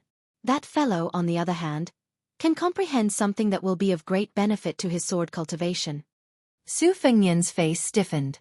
He fiercely took a bite of the bun. After breakfast, old god of swords Li spread out rice paper in the cabin. He smiled at Zhang Ni, who was hiding to read. "Come, Zhang girl. It's fine if you don't want to learn the sword, but this old man can teach you calligraphy." Calligraphy? Zhang Ni liked it. Otherwise, she wouldn't have secretly used a branch to scribble on the ground in Bailiang Palace. However, the old man held the brush with one hand. His demeanor completely changed. He was still smiling. "But remember, I'll teach you calligraphy. You can watch, but you're not allowed to learn." Zhang Ni didn't take it to heart. She only grunted softly. Su Fengnian asked Blue Bird to warm a pot of yellow wine and sat alone. That year at the top of Martial Emperor's city wall, old Huang didn't fall even after death. Beside him was the second in the world, Wang Xianji. Old Huang only faced north and said, "Come, serve the young master some wine." Chapter 144. 3 big ships entered the lake from the river. The 800 miles of Spring Lake was vast and misty. This lake could hold 6 rivers, and it had always been a place for military strategists to fight to the death. Su Fengnian stood at the bow of the ship and explained the geography of Spring Lake to Yu Wei. He included many military insights that Li Yishan had imparted to him. Before the spring and autumn period, the north and south confronted each other and fought for this place as their stronghold. By controlling the Spring Lake, they could sail down the east and conquer the world like a lion hunting a rabbit. In the past, when the north wanted to drink the horses of the southeast, or when the south wanted to send troops to the north, they had to pass through the 800 miles of Spring Lake, 3 cities, 3 passes and 3 mountains. The 3 cities were the most important: Xiangfan, Xingyang, and Wuling. In terms of the world, Xiangfan was the most important. In terms of the southeast, Xingyang was the most important. In terms of our prefecture, Wuling was the most important. Xiangfan was always said to be the backbone of the world. When the three kingdoms were fighting here, Wang Mingyang, an old minister of West Chu, accepted the order and became the governor of Xiangfan. He resisted Su Zhao's 100,000 soldiers and defended for 3 years. When West Chu was destroyed and West Shu was forgotten, this scholar from Shangyin Academy still refused to surrender. The city ate people and Wang Mingyang personally cooked his wife and children. 3 years later, the city was breached and less than 10,000 people were left in Xiangfan. It became a ghost city. It was said that 10 years after the city was breached, there were still hundreds of thousands of wandering souls that refused to leave the city and howled every night. The dynasty had no choice but to send the Taoist master of Longhu Mountain to Xiangfan to set up the Great Zhou Tian ceremony. The number of sacrificial offerings reached a shocking number of 36,500, which was an unprecedented feat. This battle allowed Wang Mingyang to win the title of the #1 defender of the spring and autumn period. Even Su Xiao admired him. Wang Mingyang was a famous person, but he dragged 200,000 people down with him. Even after 1,000 years, Wang Mingyang would still be a controversial figure.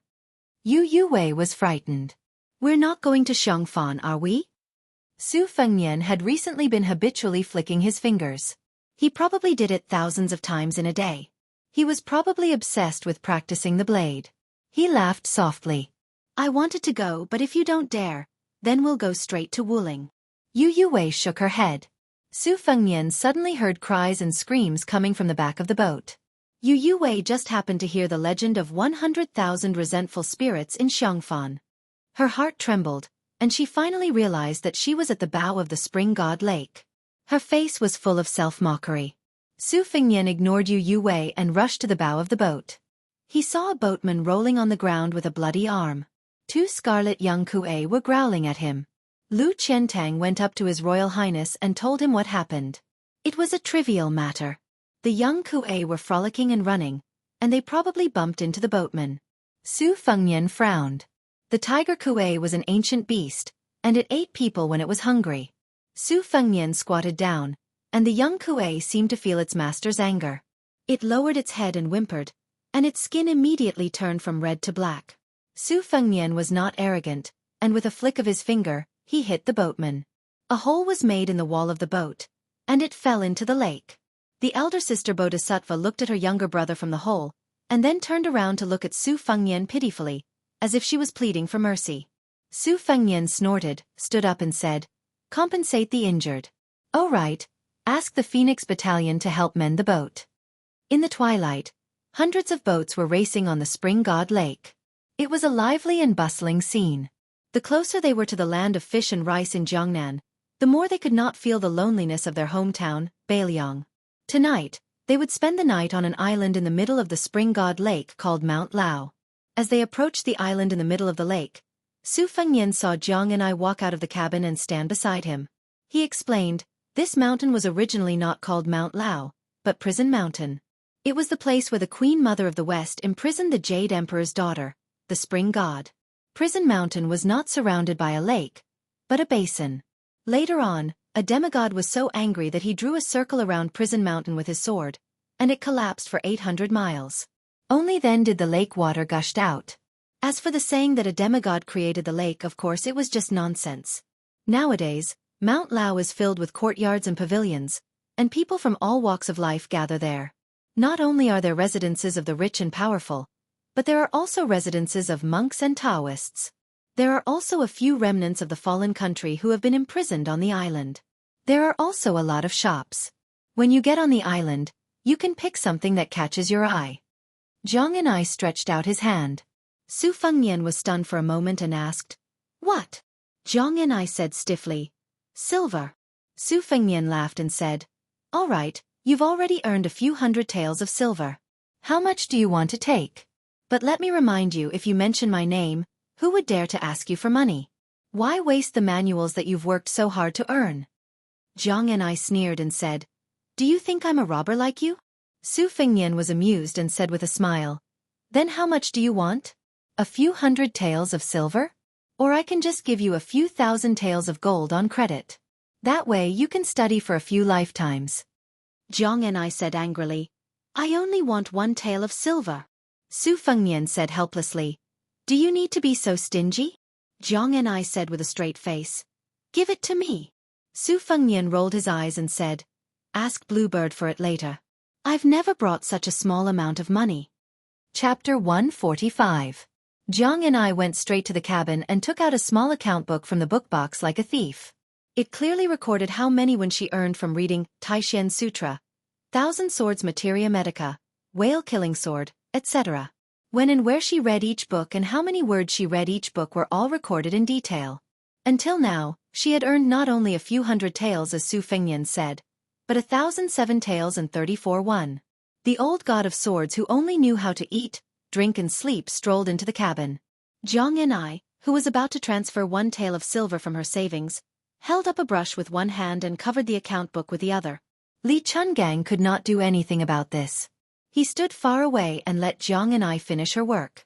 Only then did he carry the wine pot and sit on the table. He poured some wine on the table and dipped his finger in it. After Jiang and I put the account book back into the bottom of the book box and sat opposite her, Li Chungang then used his finger as a pen and the wine as ink. He started writing on the table, one stroke after another, full of vigor and vitality. Jiang and I sat upright and still, watching the old man write in one go. Half of the table was densely packed with words, like the rugged rocks at the gates of hell. After Old Man Li finished writing, he looked at Jiang and I. The latter's face was calm. The old man seemed to really mean what he said at the beginning. He did not expect the little girl to learn anything. He wiped his sleeves and started again. This time, Li Chungang spoke. There are 3 main points in my wild grass. First, it has to be continuous and consistent. Second, it has to strive for thousands of layers.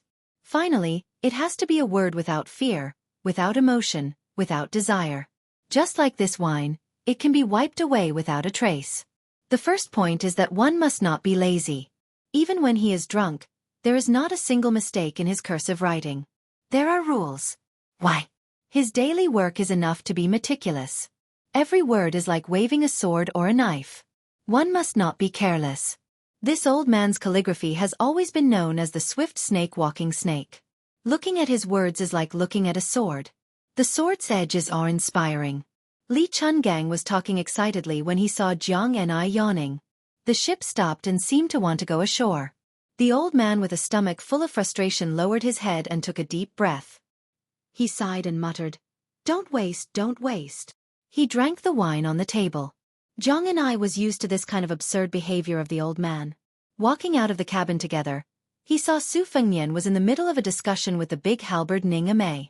It seemed that more than half of the Phoenix battalion would not go up the mountain. This was also reasonable. Not to mention whether 100 light armored soldiers could live in the mountain or not, these northern Liang soldiers themselves were too eye-catching. While Jiang and I was deep in thought, Old Man Li was still boasting to himself about how his calligraphy had reached perfection. Jiang Ni's left ear went in and out of her right ear. She lifted her skirt with both hands and walked down the wooden plank. From the corner of her eye, she saw a young kuei scuttling ashore with a fat cop in its mouth. It seemed to be asking for credit from Su Fengnian. However, Su Fengnian only scolded it once, and the little guy immediately lay on the ground and stopped moving. Was it playing dead? Su Fengnian was just about to kick the little guy when his robe was lightly bitten by another young kuei. Only then did Su Fengnian stop. The punishment had come to an end. The siblings did not hold a grudge.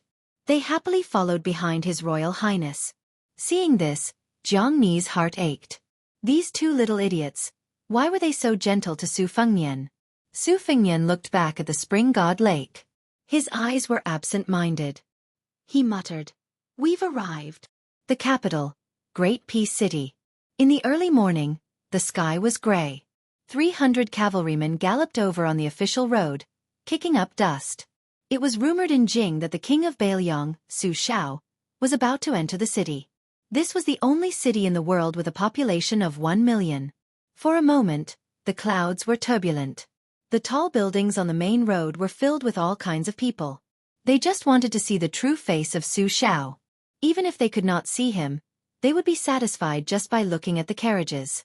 The scholars were impatient, the martial artists of Jianghu were uneasy, and the officials and nobles were noisy. It was rumored that there were dozens of big and small yellow doors that were prepared to block the carriages and risk their lives to angrily denounce that butcher for causing great suffering to the people. They were going to curse him for destroying the seeds of more than half of the scholars in the world. There were also rumors that there were countless Wulin heroes that were preparing to assassinate him. Even the storytellers were repeating the same old tune in the tea houses, talking about the spring and autumn war. The ear-piercing cries of cicadas rang out from countless branches in Jing. There were 4 holes in the gates of Great Peace City. All the unrelated people inside and outside the gates had been cleared out by the guards of the city gates. When the approaching cavalrymen created a roar that was 100 times louder than the cries of cicadas, when the people at the gates and on the city walls saw the bright red King Su flag, the morning that had been full of life immediately became suffocating. The cavalrymen slowly stepped through the city gates. Other than the sound of the hooves, the entire capital seemed to become silent. On the main road of the imperial palace, the spectators who had taken up good positions couldn't help but hold their breaths. When the cavalrymen moved further and further away, they looked at each other like they were relieved of a great burden. The dust had settled. 2 people came from outside the city gates. One of them was an old monk dressed in black robes. He had triangular eyes and a vicious appearance. He was like an old and sick tiger, but his expression was indifferent. The other person had a hunchback and a slight limp. He was dressed in the attire of an ordinary rich man. He raised his head to look at the city walls and smiled slightly. Then he walked through the city gates through the side hole with the black-robed old monk and some peddlers and servants who were doing business in the morning. Occasionally, there would be gazes on the old monk. The black-robed monk did not look like a benevolent monk. However, he was so old that the passers-by only glanced at him a few more times before not paying attention. As to the old man beside the old monk, he did not attract any attention. Great Peace City was the most virtuous city in the world. Even the common people in the streets claimed to have seen some great general or scholar. Who would be willing to look at a hunchbacked old man? Passing through the side hole of the city gates, the rich man and the black-robed old monk slowly walked forward. The rich man put his hands behind his back and chuckled. "Bald Donkey Yong, of the millions of people in Jing, you are the only friend I have." The withered old monk said softly, "If you do not touch my head, I am your friend." The rich man said that there were 2 things in the world that could not be touched. Old tigers but could not be touched, and the other was this Yang Taisui's head could not be touched. But even though he said this, he impolitely reached out to touch the old monk's bald head. The old monk did not stop him and only sighed. The rich man rubbed the black-robed old monk's bald head and roared with laughter. The black-robed old monk had an indifferent expression. This head. Qi Xianzhu had touched it in the past, and then half of the top of the lotus had collapsed. Chapter 146. The old monk in black was named Yang Taisui. He was born in Dongyue's top aristocratic family, Yang Taisui. He was studious since he was a child and read hundreds of books. When he was 13, he shaved his head and became a monk.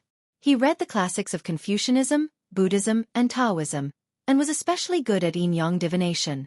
Although he was a monk, he learned Taoism and military theory from the Taoist of Qingshu Temple. When he was 24, he traveled to Mount Longhu and was reprimanded by the great Zhenren Qi Xian. Yang Taisui was not angry but happy. Later, he was recommended to serve the crown prince in the capital. When the world was settled, the old monk who liked to wear black declined the title of imperial advisor and studied Buddhism in Yongfu Temple. He had already cut ties with his family and had no connection with the nobles. Under the western wall, he tried to persuade Su Shao not to kill Feng Xiaoli, but it was to no avail. Rumor had it that he cut ties with Su Shao. In the past 10 years, he lamented the chaos of Zen Buddhism and its unclear purpose. He created a perfect theory and wrote the 8 original meanings, and Vanquish and Save Lu Sutra, but he did not participate in any Buddhist debate. He called himself Old Monk Zhang. He had helped the country build, but he was willing to be lonely and only served as a study assistant for the crown prince's grandson. 3 years ago, he resigned as the Yongfu Temple's master recorder and traveled alone. Today, he appeared in Tai and City only to escort the king of Bailiang into the capital. However, after Butcher Su Shao saw the old monk in black, he insisted on walking into the city. Su Shao walked side by side with him towards the palace gate. Su Shao, who was dressed like a rich man, put his hands in his sleeves and strolled leisurely on the main road of the capital. He laughed and said, "Yang Taisui, I heard you took in a disciple who went to Shangyin Academy?" Let me say this first. Playing around is one thing, but if something big really happens, you and I will not interfere. Also, the Red Armor General was ordered by your disciple, right? There will be no next time. I'm very curious. The Red Armor General was already skinned by your Bodhisattva disciple Han Diaosi. How come there are 5 more Red Armor General now? You old bald donkey, what kind of sinister plan are you planning? What? Are you still throwing a tantrum with me? You're just as petty as a woman. Isn't it just because I didn't promise you not to kill those 600 scholars back then? We've exchanged our lives for decades. Do you think you can just throw it away like that? The black-robed monk said in an old-fashioned manner, It's none of my business. Su Xiao squinted his eyes and looked at the capital that he had not seen for many years. He curled his lips and said, Tell me something. Is that kid the illegitimate child of that person? Otherwise, how could he have obtained the red armor from Han Diaosi, and how could he have made Han Diaosi, this human cat, become a submissive slave? The old monk frowned. He was already a ferocious god to begin with, but now he looked even more ferocious. He was awe-inspiring even without being angry. He walked through the crowded streets, but with the old monk leading the way, no one could get close to him and Su Xiao. They were like fish in water. Su Xiao smiled and said, Since Bald Donkey doesn't deny it, I'll take that as an answer. The black-robed old monk still did not explain or refute. His state of mind was as calm as an ancient well. Su Xiao joked, Yang Taisui, oh Yang Taisui, sometimes I admire you. Being in the king's company is like being in the tiger's company. As long as you live for another 20 or 30 years, you'll have the hope of assisting the dragon for 3 more dynasties. Everyone will be happy to treat you like a bodhisattva. Look at Mount Longhu. In order to consolidate the position of the imperial advisor, they will do anything. There's an old guy who gave up 2 years of his lifespan and even went against the heavens to change his fate. You, on the other hand, don't do anything. Bald donkey. When are you going to meet my eldest son, Feng Yan? He's different from me. He's a Buddhist. Maybe you'll get along. The old monk shook his head and reminded him softly, We're here. At the end of the road, they could see the gate of the South Imperial City. According to the law, there was an early morning court session every 10 days. However, the morning court session had already begun and Su Xiao had arrived a little late. There were only carriages and servants outside the door. He did not see any dignitaries of the imperial court. This was the first gate of the imperial city. There were 3 watchtowers with huge eaves and ridges. On the left and right of the gate, there was a pair of white jade lion and dismount steels. On the gate, there was a couplet written by the founding scholar, The sun and moon are bright, the mountains and rivers are majestic. There were 110 corridors on the left and right of the gate. They were known as the 1,000-step corridors, connected to the eaves and ridges. They surrounded and protected the Baohe Palace, which was also known as the Golden Imperial Hall. The black-robed old monk, Yang Taisui, sighed and said, You're going to attend court dressed like this? Su Xiao smiled and said, I'm going to change in the carriage. I didn't have the chance to wear it in Bailiang. I've been living like a prince these years and I've gained a lot of weight. I don't know if it fits. If I can't wear it, it'll be troublesome. The old monk had a rare expression of helplessness on his face. Chapter 147. Su Xiao laughed heartily and walked towards a carriage with only a few personal retainers of the prince's mansion left. Naturally, he could not bring the steel cavalry under the command of the prince's banner to the foot of the imperial city's wall. The black-clothed Yang Taisui did not move. He still stood 1,000 feet outside the door with a bleak expression. Back then, he was still a monk who sought fame and achievements. Su Xiao had already led 600 black-armored soldiers out of Jinzhou. He gave advice to the late emperor while Su Xiao was the emperor's vanguard. One was a scholar while the other was a warrior. They complemented each other well. At that time, the late emperor regarded the 2 of them as his right-hand men. They used to climb up to the Baohe Hall to drink together and talk about the chaotic world under the moonlight. Su Xiao did not study much, so he was always forced to recite poems. He was crude and vulgar and was laughed at every time. After he got drunk, he would wantonly lie down and it did not matter who was using whose arm as a pillow. The last time they met was when Su Xiao destroyed West Chu and returned to the capital to receive the title of Dezhu State. They only talked to each other, no longer as unscrupulous as before. After that, He no longer participated in politics and only talked about Zen and poetry. After that, he was instructed by the late emperor to drink farewell wine with Su Xiao. Only then did that beautiful woman enter the palace alone with a sword and a white gown. After that, he no longer had the face to see Su Xiao.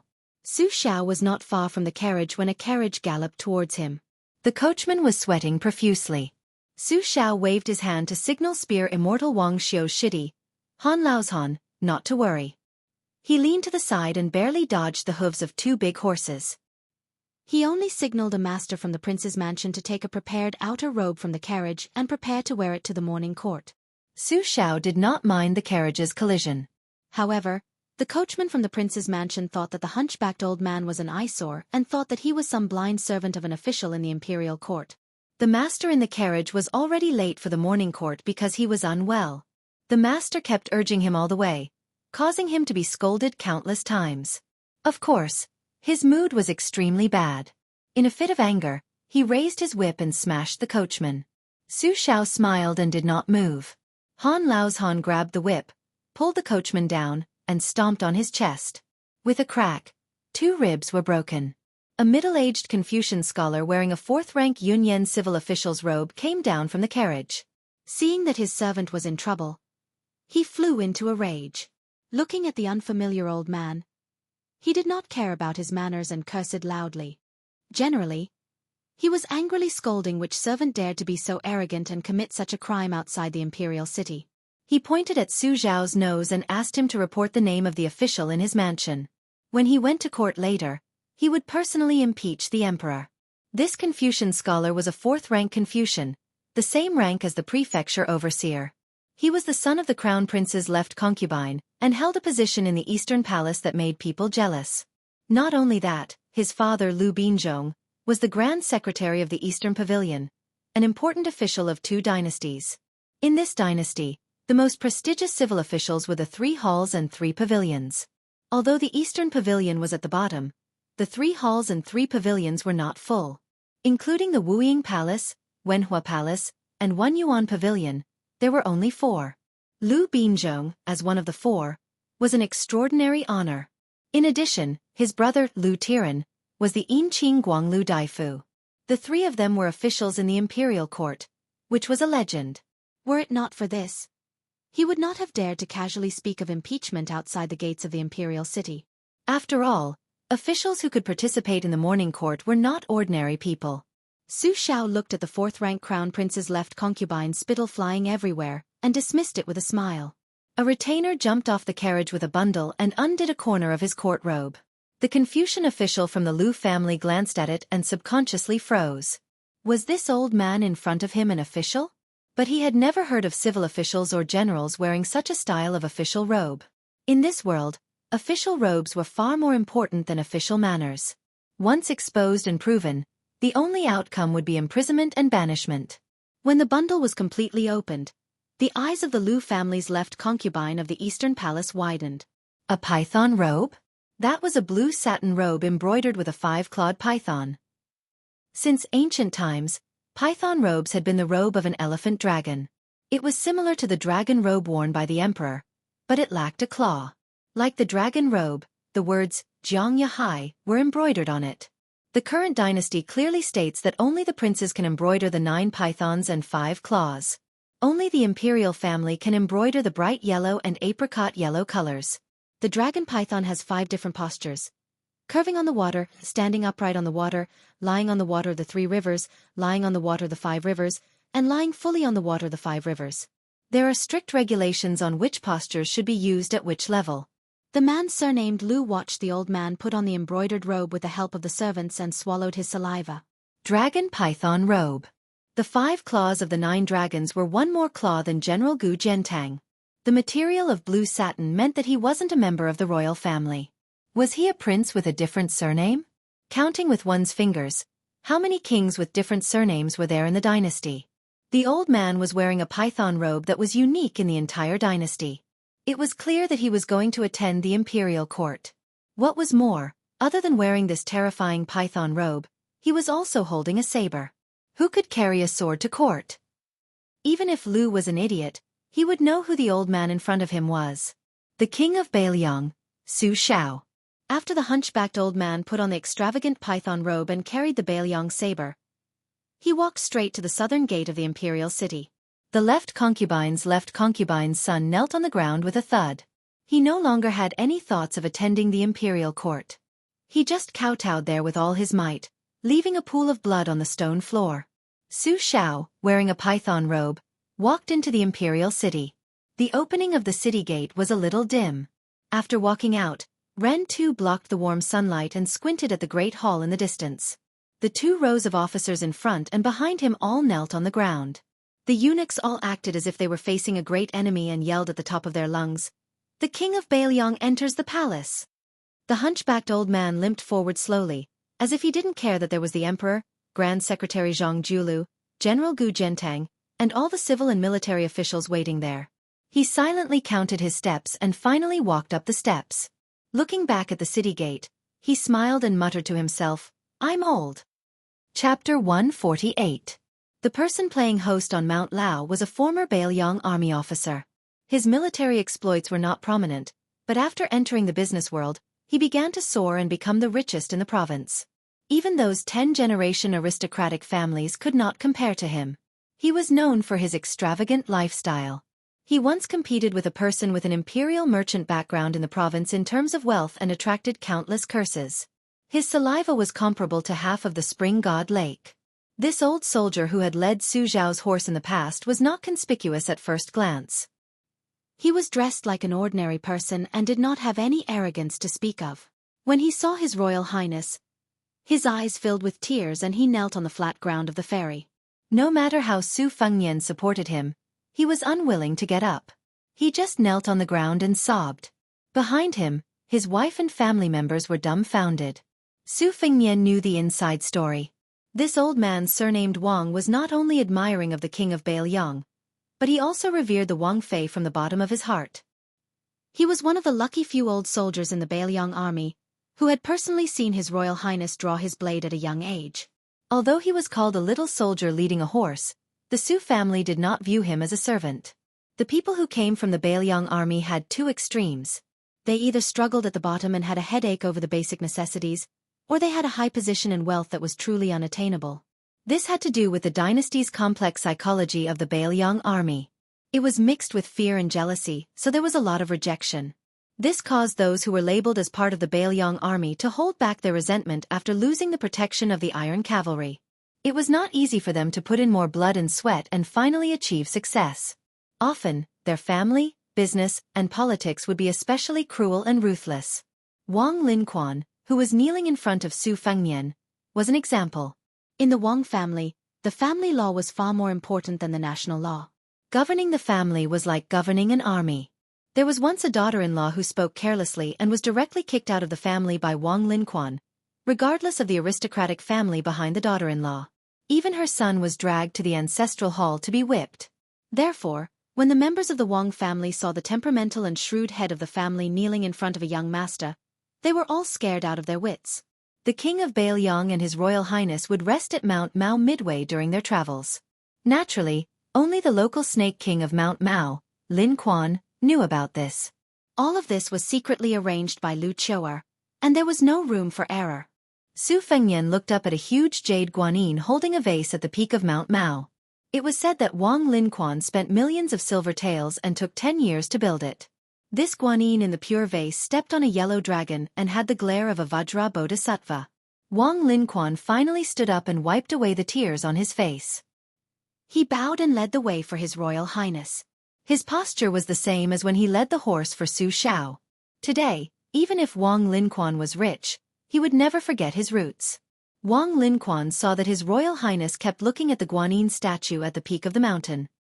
He said softly, "Your Highness, the spring lake is strange. For thousands of years, on the 2nd day of the 2nd month, there would be a thick column of water shooting up into the sky. That day, no one would dare to swim in the lake, so it was called the dragon raises its head. It was said that there was a dragon trapped at the bottom of the lake who was punished by the heavens for secretly making rain in Jiangnan. It deserved to be punished for 1,000 years. This dragon was not satisfied with the confinement of the heavenly court, so it purposely stirred up trouble on that day. That is why we all call that day the dragon raises its head. However, after all, the spring equinox did not cause any disturbances in the lake. Su Fengnian smiled.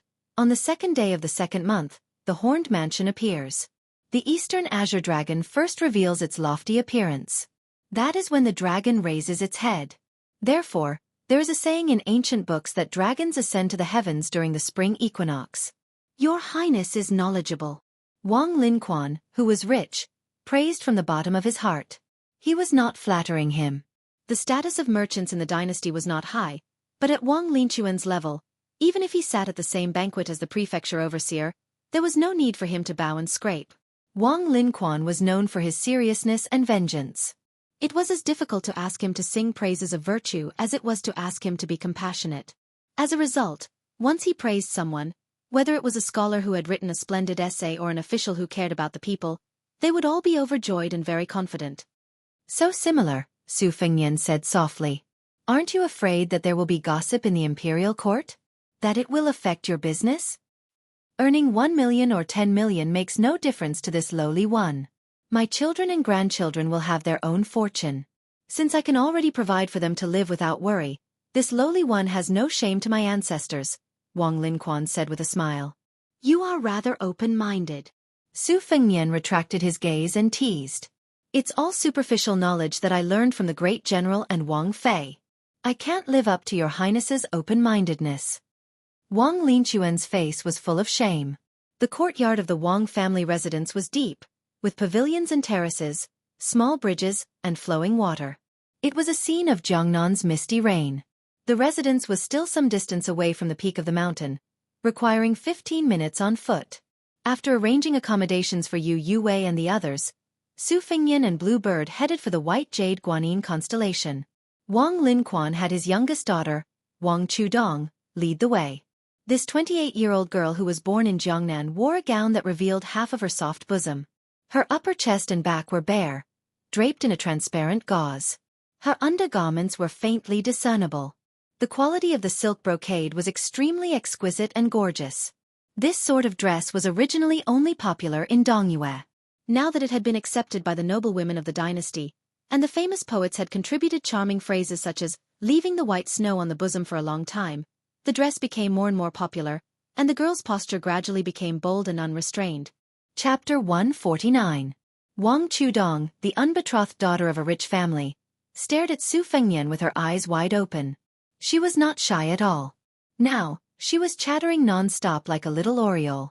Wang Linquan did not tell anyone about Su Fengnian's identity, so she only knew that the handsome young man in front of her was surnamed Su. She kept calling him young Master Su, and in the end, she just called him Brother Su. Su Fengnian did not mind. He smiled and listened to the little girl's clear voice. His mind was peaceful. Finally, they came to the square where the pure vase Guanyin stood. The white jade Guanyin had angry eyes and lowered eyebrows. It was vivid. Her right elbow was facing the spring god lake. She stretched out her 5 fingers and her palm was facing forward. It was as if she was giving charity without fear. Su Fengnian sat down with his legs crossed. The 2 young Kuei were lying on his knees. The little girl, who was known as the daughter of the Wang family, squatted beside him and said sincerely, Brother Su, Guanyin is amazing. She stood there and pointed to the spring god lake. During the spring equinox, there were no more water columns in the sky. When I was young, I was especially afraid of the second day of the second month. It was always thundering and raining. After I had Guanyin, I could sneak to the lake to fish, brew tea, and enjoy the snow. Brother Su, let me test you. Do you know what Guanyin's hand gestures are? Su Fengnian, who was well versed in Buddhism, raised his head and smiled. Fearless Madra. Wang Chushue giggled. Correct. She saw that young Master Su was in a daze after he finished speaking. She was bored to death. She turned her head and inadvertently saw young Master Su's maid in green with tears in her eyes. She said in surprise, Brother Su, why is this sister crying? Su Fengnian came back to his senses and said softly, Because this Guanyin Bodhisattva looks like a person. Wang Chushue responded with an oh, and considerately stopped nagging. Jiang Enai and the old god of swords Li Chungang also came to the square. Old man Li looked at it deeply and muttered, This Guanyin Bodhisattva's fearless madra can be seen as a sword. The sword will is unparalleled. Jiang and I said calmly, I don't understand. Old man Li was dispirited. He glanced at Su Fengnian, who had a strange expression on his face, and asked curiously, What's wrong with that kid? Jiang and I hesitated for a moment, then lowered his head and said, This goddess Guanyin looks very much like the king of Baoyang's consort. The old god of swords was silent for a long time before reciting, Walking alone, stopping alone, sitting alone, the green snake in my hand glides over the white line. One man, one gown, one sword, the tip of the sword giving off 3,000 rays of light. No one in this world can recognize me, they can only laugh like a madman. Only the mountain ghost and the dragon king know that an immortal is in front of them. Jiang and I frowned. You wrote the poem? The old man smiled and said, Back then, people praised this old man's song of the azure dragon sword god. This is only a short section. If you want to listen, let this old man think about it. Jiang and I said unhappily, Don't think about it. I don't want to hear it. Wang Linquan had mobilized a large force to prepare a sumptuous banquet and personally came to invite His Highness Shitzi back to his residence. Even the northern Liang light cavalry on the 3 large ships were not left behind. The female servants carrying the food boxes came in an endless stream, smoothly delivering them to His Highness. Su Fengnian left the mountaintop. At the dining table, he was especially full of praise for the Spring God Lake specialty, stewed black chicken and turtle. The black chicken from Mount Mao was reared in the mountains. There were many herbs in Mount Mao, so the meat had a medicinal fragrance. Its skin, flesh, bones and mouth were all black. The turtle was the specialty of the Spring God Lake. It had to be over 100 years old. The turtle's shell was buried at the bottom of the lake all year round. Only those that grew an inch of green whiskers could be considered to have lived for 100 years. It was slowly stewed with the black chicken until the turtle's shell was tender. It was no wonder that the scholars and refined scholars highly praised it. After eating heartily, they praised it. You can't throw away the spring god, but half of it is this soup. Wiping away the grease on his mouth, Su Fengnian ate the most comfortable meal since he left Baoyang. He was finally full. In private, he asked Wang Linquan for the geography of his province. At dusk, he was enjoying the cool breeze in the courtyard. Jiang and I was reading a book that had never appeared in the world before, The Flying Sword of Dun Huang. It was interesting to say that this swordsman of the Beimang dynasty had just achieved great success in the Dun Huang sword cave in the extreme north. Just as he was about to use his sword to travel the Jianghu, he encountered Wang Xiu, who was practicing his spear in the north. He was cleanly killed by a single spear strike. It was not that the swordsman's strength was weak, but rather that he had built a chariot behind closed doors.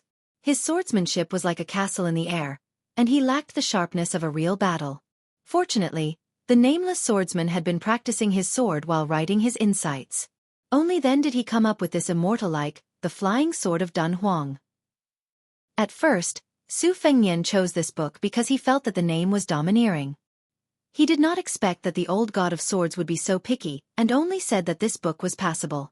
Li Chungang said that it was passable, so Su Fengnian did not dare to treat it carelessly. Jiang and I opened his mouth to read, while Su Fengnian closed his eyes to listen.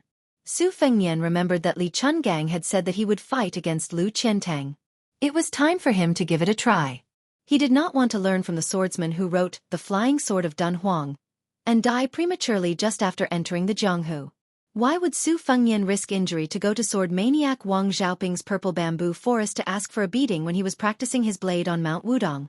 Wouldn't it be easy and comfortable to just stay under the waterfall and practice his blade? Although there were many martial artists in the world, the highest level seemed to be high up in the clouds. Not to mention the Diamond Finger, Celestial Phenomenon, and Immortal Realm, the division of the 9 levels below the 3rd level was very simple. The amount of armor that was broken was the strength of the level. If the armor was broken but not broken, it would be the lower 3 levels. Whether or not the armor could be broken was the first threshold. This armor was the standard iron plate armor of the dynasty. There were 2 layers in the front and back. The middle 3 levels could break the armor, but they were all below the 6th level. Therefore, the 6th level was the second big hurdle for martial artists in the Jianghu. The 3rd level of the upper 3 levels could break the armor, but it was hard to say for sure if the 1st or 2nd level could break the armor. It was rumored that Heavenly Master Zhao of Mount Longhu in the capital could break through 100 armor with one blow of his horsetail whisk. Su Fengnian asked Jiang and I to wait for a while he went to fetch the sword case. Inside the case was the great Liang Dragon Sparrow sword. The owner of this sword had once broken 160 armor with one blow. Chapter 150. The big sword case in Su Fengnian's hand was made of 1,000-year-old red sandalwood. The case itself was priceless. Red sandalwood had always been shipped over by sea. The great eunuch Han Diaoxi had gone out to sea several times, and to a large extent, it was to load fine sandalwood for the imperial family. Even so, the imperial craftsman's office did not hesitate to buy sandalwood from the south. Back in the day, West Chu was the craziest in purchasing red sandalwood. It was said that all officials did not bring sandalwood. For example, Su Fengnian, the imperial uncle of the former Taiping princess, was even more outstanding. He was incomparably elegant and built a well-known sandalwood building. Unfortunately, in the end, almost the entire building was moved to Great Peace City. Su Fengnian used a piece of silk to wipe the sword case. It was said that raising a jade was like raising a person. In that case, the precious red sandalwood was like a pretty girl from a humble family. It needed to be wiped frequently to avoid dust. Once this piece of red sandalwood was wiped, it was glossy and smooth. There were faint traces of purple gas lingering around it. Su Fengnian was listening to the flying swords of Dun Huang calmly. Suddenly, he heard Jiang and I burp. The little clay man paused for a moment and seemed to be embarrassed. Su Fengnian teased, "Deduct 10 coins." Jiang and I was furious. Just as he was about to speak, an embroidered bamboo ball was thrown high. Blue Bird flew to the top of the wall and caught it, not letting it fall into the courtyard. Su Fengnian had heard laughter in the distance. It must be the Wang family playing Kuju. Now that the Liang dynasty was at its peak, it naturally had an open mind. Kuju was originally a game from Beimang. After it spread to Liang, it was not banned. Very quickly, it became a favorite among women. There were not many restrictions on women in the current dynasty. They could go hiking, form associations, ride horses, shoot arrows, swing, play polo, and wear Beimang clothes. Everything was possible. This was why Wang Chudong was so bold and unrestrained today. If it was 20 years ago, this would have been unimaginable. The trend was irresistible. Even the old-fashioned great scholars could not do anything about it. Moreover, the great scholars all had their own families, so they simply turned a blind eye to it. It was not difficult to talk about big principles with the people, but it was difficult to talk about small principles with their wives and daughters. Su Fengnian took the bamboo ball from Blue Bird and asked her to put the sword case back into the room. As expected, someone knocked on the door very quickly. Su Fengnian saw the expected young girl. He returned the bamboo ball and asked with a smile, "Who kicked me just now?" "What a strong kick." Wang Chudong stretched out her slender finger and tapped her nose. She was very pleased with herself. She had a lively personality and was not good at painting, but she was very good at swings, kuju and polo. However, during the banquet, Wang Linquan seemed to be very proud of his youngest daughter's poetry. Su Fengnian really could not see how this little girl could be so good at writing. Moreover, with his second sister Su Weisheng and the female scholar Yan Donggu in front of him, even the little clay figurine wrote the majestic, daging horn swearing to kill post. Su Fengnian did not think that any girl could enter his eyes in terms of poetry, calligraphy and painting. At this time, Wang Chudong had changed her clothes. She was wearing a narrow-sleeved robe, black boots and breeches, and a belt around her waist. Su Fengnian looked much more comfortable. A young girl who was imitating a married woman revealed half of her breasts. She was putting the cart before the horse. Where did the charm come from? That dress was more suitable for Shu Xiu to wear. Wang Chudong asked tentatively, "Let's play Kuju together?" Su Fengnian shook his head and said, "No, I have to go to the market." Wang Chudong was excited when she heard this. She vowed solemnly, "Let's go together. I will bargain." Su Fengnian dismissed it with a smile. He let Blue Bird call Yu Wei and the others. He then threw a glance at Jiang and I. The latter hesitated for a moment, but still decided to follow. She was unfamiliar with the place and the people. The main thing was that she did not have any concept of money. She really did not know what 1 silver could do. In the group, other than Su Fengnian and Blue Bird who was like his shadow, there was also Jiang and I and Li Chun Gang, the 3 retainers, Lu Yongshu and Ning Amei who had taken off his heavy armor and put on casual clothes. The bow-shaped iron halberd was also placed on the boat. Wang Chudong was kicking the bamboo ball along the way. Her movements were skillful and nimble. Her figure was like a swallow. It was very beautiful. When they arrived at the slightly deserted market, Su Fengnian did not expect that there would be a Qingfu silk shop on Laozhan Island. It was just nice to buy some clothes for Yu Wei and some dispensable rouge and face powder. Su Fengnian was generous and did not give Wang Chudong a chance to bargain. The little girl was unhappy. There was a lakeside tea house in the market with an excellent view. The water vapor of the spring god lake was rising and the fog was lingering. It was originally an excellent place to produce good tea, but it was only in recent years that the spring god tea became a tribute. Su Fengnian and Wang Chudong went to the top floor. Jiang Enai and Old Man Li were still wandering around the market. Yu Wei and Xu Xiu were shopping together. In the end, only he and the Wang family's daughter were seated. Ning Mei, Lu Qiantang and Yang Qingfeng formed a triangle. There were no tea guests upstairs, so it was unusually quiet. The owner of the tea house obviously recognized Su Fengnian and directly took out the best spring god tea. Wang Chudong volunteered to make tea for Su Fengnian. Her technique was mysterious, and her every movement was full of the style of a master. This made Su Fengnian have a whole new level of respect for her. The tea leaves that were picked before the Qingming festival curled up like a green conch or a sparrow's tongue. There was a layer of even fine white fluff on the edge. The green tea was gently poured into the water, like the bottom of a lake in spring. Su Fengnian waited patiently. The little girl's tea was very pleasing to the eye. After Wang Chudong offered a cup of tea with both hands, she said seriously, "Generally, when the tea leaves are drunk for a few times, the fragrance will gradually fade. However, the spring god tea will gradually become better. The spring god tea of our Laozhan Island is better than the surrounding areas. The tea garden can only plant bamboo, plum, orchid, laurel and green pine. It is not suitable to mix it with an evil tree. Therefore the spring god tea of Laozhan Island has a long fragrance, but it doesn't have the fertile soil and green leaves." Chapter 151. Su Fengnian took a sip, but he couldn't tell what it was. He had never been interested in drinking tea, but now that he was at the spring god lake, he couldn't explain why he didn't drink the spring god tea. He thought of a poem. It was this poem that turned the spring god tea, which was kept in the house, into a tribute. It was very similar to his second sister's poem, Brother Appreciating the Snow, which inadvertently heated up the green ant wine, which was only famous in Bailiang. He subconsciously recited, "Since ancient times, those who know of this tea are few and far between. When a May 15 plucked, a snow-breasted green jade steamed." Wang Chudong blinked and asked with a face full of expectation, "Is this poem good?" Su Fengnian casually said, "It's pretty good. I've always admired heroes who can write poems. But it would be even better if I could see a young girl plucking the tea with my own eyes. Snow-breasted green jade steamed. Listen, it's so poetic." Wang Chudong's face turned slightly red. Su Fengnian was confused and asked, "What's wrong?" Wang Chudong's ears were completely red. She didn't say anything and only lowered her head to drink her tea. A few young men and women came to the top floor of the restaurant. They were all dressed in brocade and each one was more arrogant than the other. The leader of the group was a young official with an official's aura. When he saw Wang Chudong, his expression changed and he walked straight over. Just as he was about to strike up a conversation, he was stopped by Lu Qiantang. Wang Chudong frowned and whispered, "This person is Lieutenant Zhao's son. He's idle and uneducated. He's very domineering and annoying." Su Fengnian didn't suppress his voice.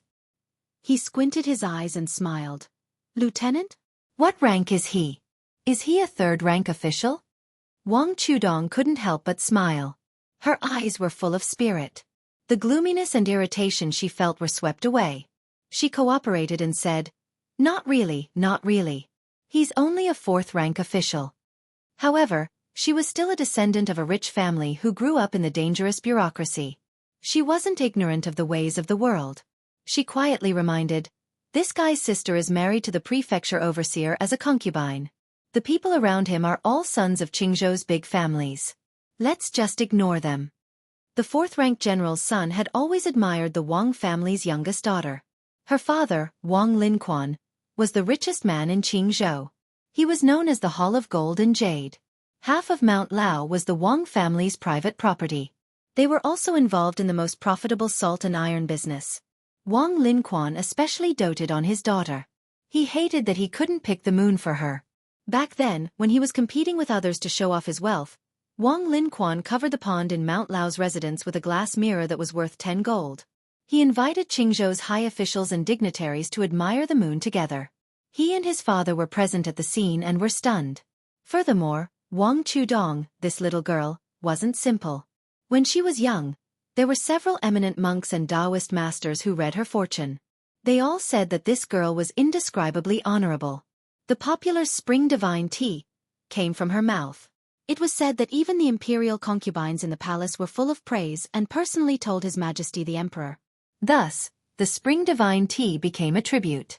The dandy surnamed Zhao, who relied on his elder sister to enter the Dragon Gate and was able to do whatever he wanted in Qingzhou, saw LV Chintong's evil dog blocking his way. Although this young master who was used to wearing fine clothes and riding a horse had a sword at his waist, the sword was only for decoration. Secondly, the guy who could drink tea with Wang Chudong most likely had a good background. He was not stupid enough to draw his sword at a disagreement.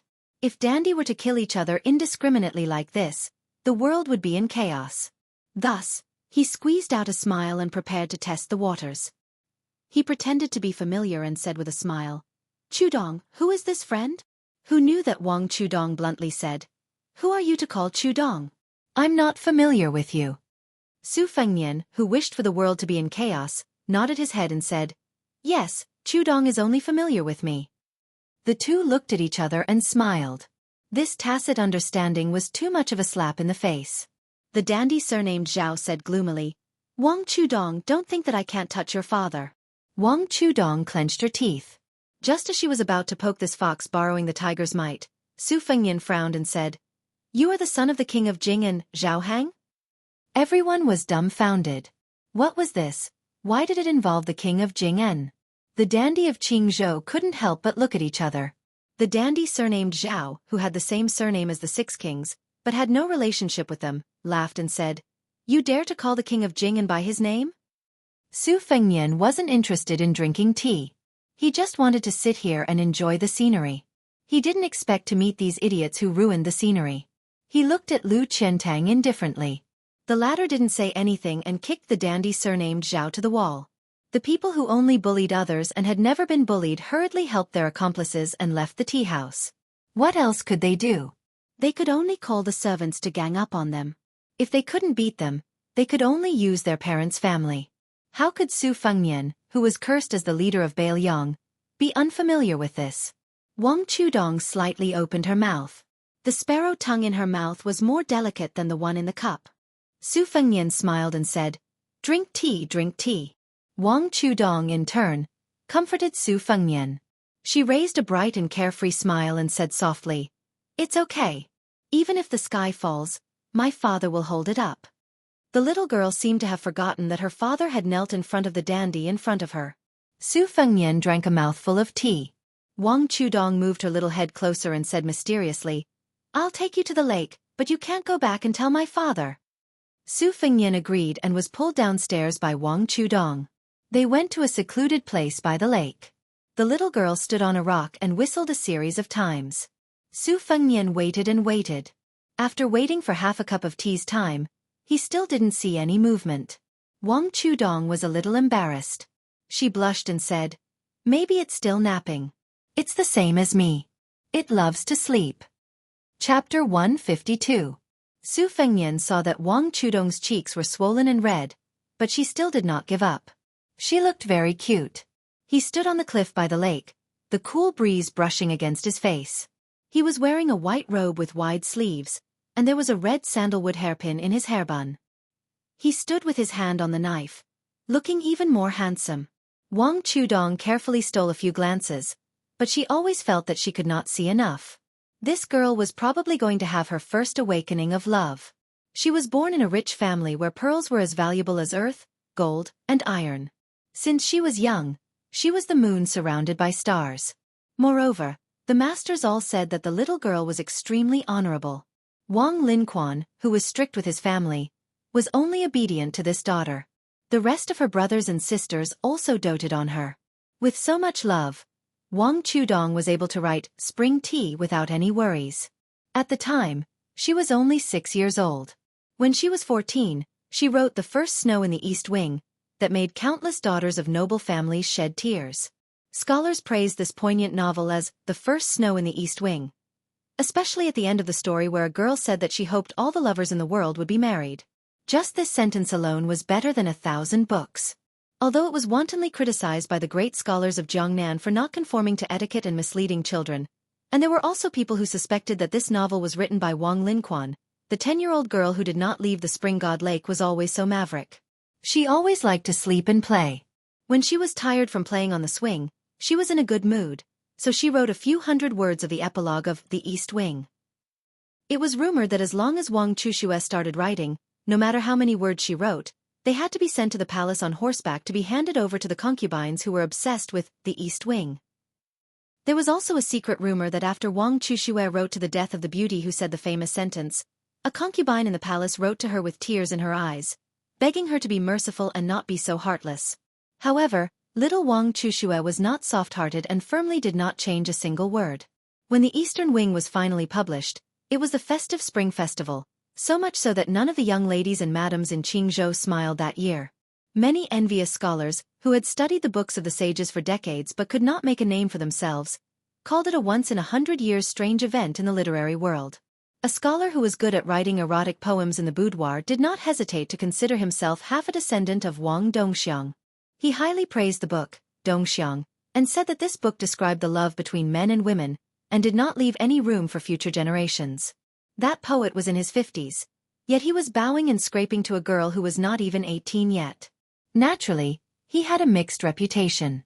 But after such a commotion, his originally mediocre reputation did indeed grow with the help of Wang Dongxiang. It was Su Fengnian who did not understand this. Otherwise, with his temperament of buying poems at a high price, how could he look down on this innocent and unaffected little girl standing next to him? It must be known that the person standing next to him was a contemporary female literary giant. Perhaps His Royal Highness would shamelessly ask for a few good poems. Since they were familiar with each other, he could ask for a friendship price. Su Fengnian saw that Wang Chushue finally did not have the strength to whistle anymore. She lightly patted her cheeks, as if she wanted to persevere. Su Fengnian could not help but joke. "Your friend lives in the water?" Wang Chudong nodded and said seriously, "On the day I was born, it woke up from the bottom of the lake and crawled to my door. Father said that it would be my lifespan. When I grow up, around Qingming, I will find it to play." Su Fengnian curiously asked, "A turtle? Or is it a flood dragon?" Wang Chudong blushed and said, "How could a flood dragon crawl to my house? It is a big turtle with a wordless tablet on its back. It looks like a big turtle and is very stupid. The experts said that it was the divine beast that guarded the sea when you the Great was controlling the flood. When I was young, I sat on its back and swam up the Spring God Lake. When it was happy, it would dive into the water and almost drown me." Su Fengnian was shocked and said, "Wang Chushue, not bad. I didn't know that you were so talented. I used to know a Taoist priest who rode a green ox on Mount Wudong. You are even better. You are already riding a big turtle." Wang Chudong smiled and revealed a pair of small canine teeth. She was obviously very proud, but pretended to be modest and said, "It's just so." The waves suddenly splashed and a huge monster appeared on the lake.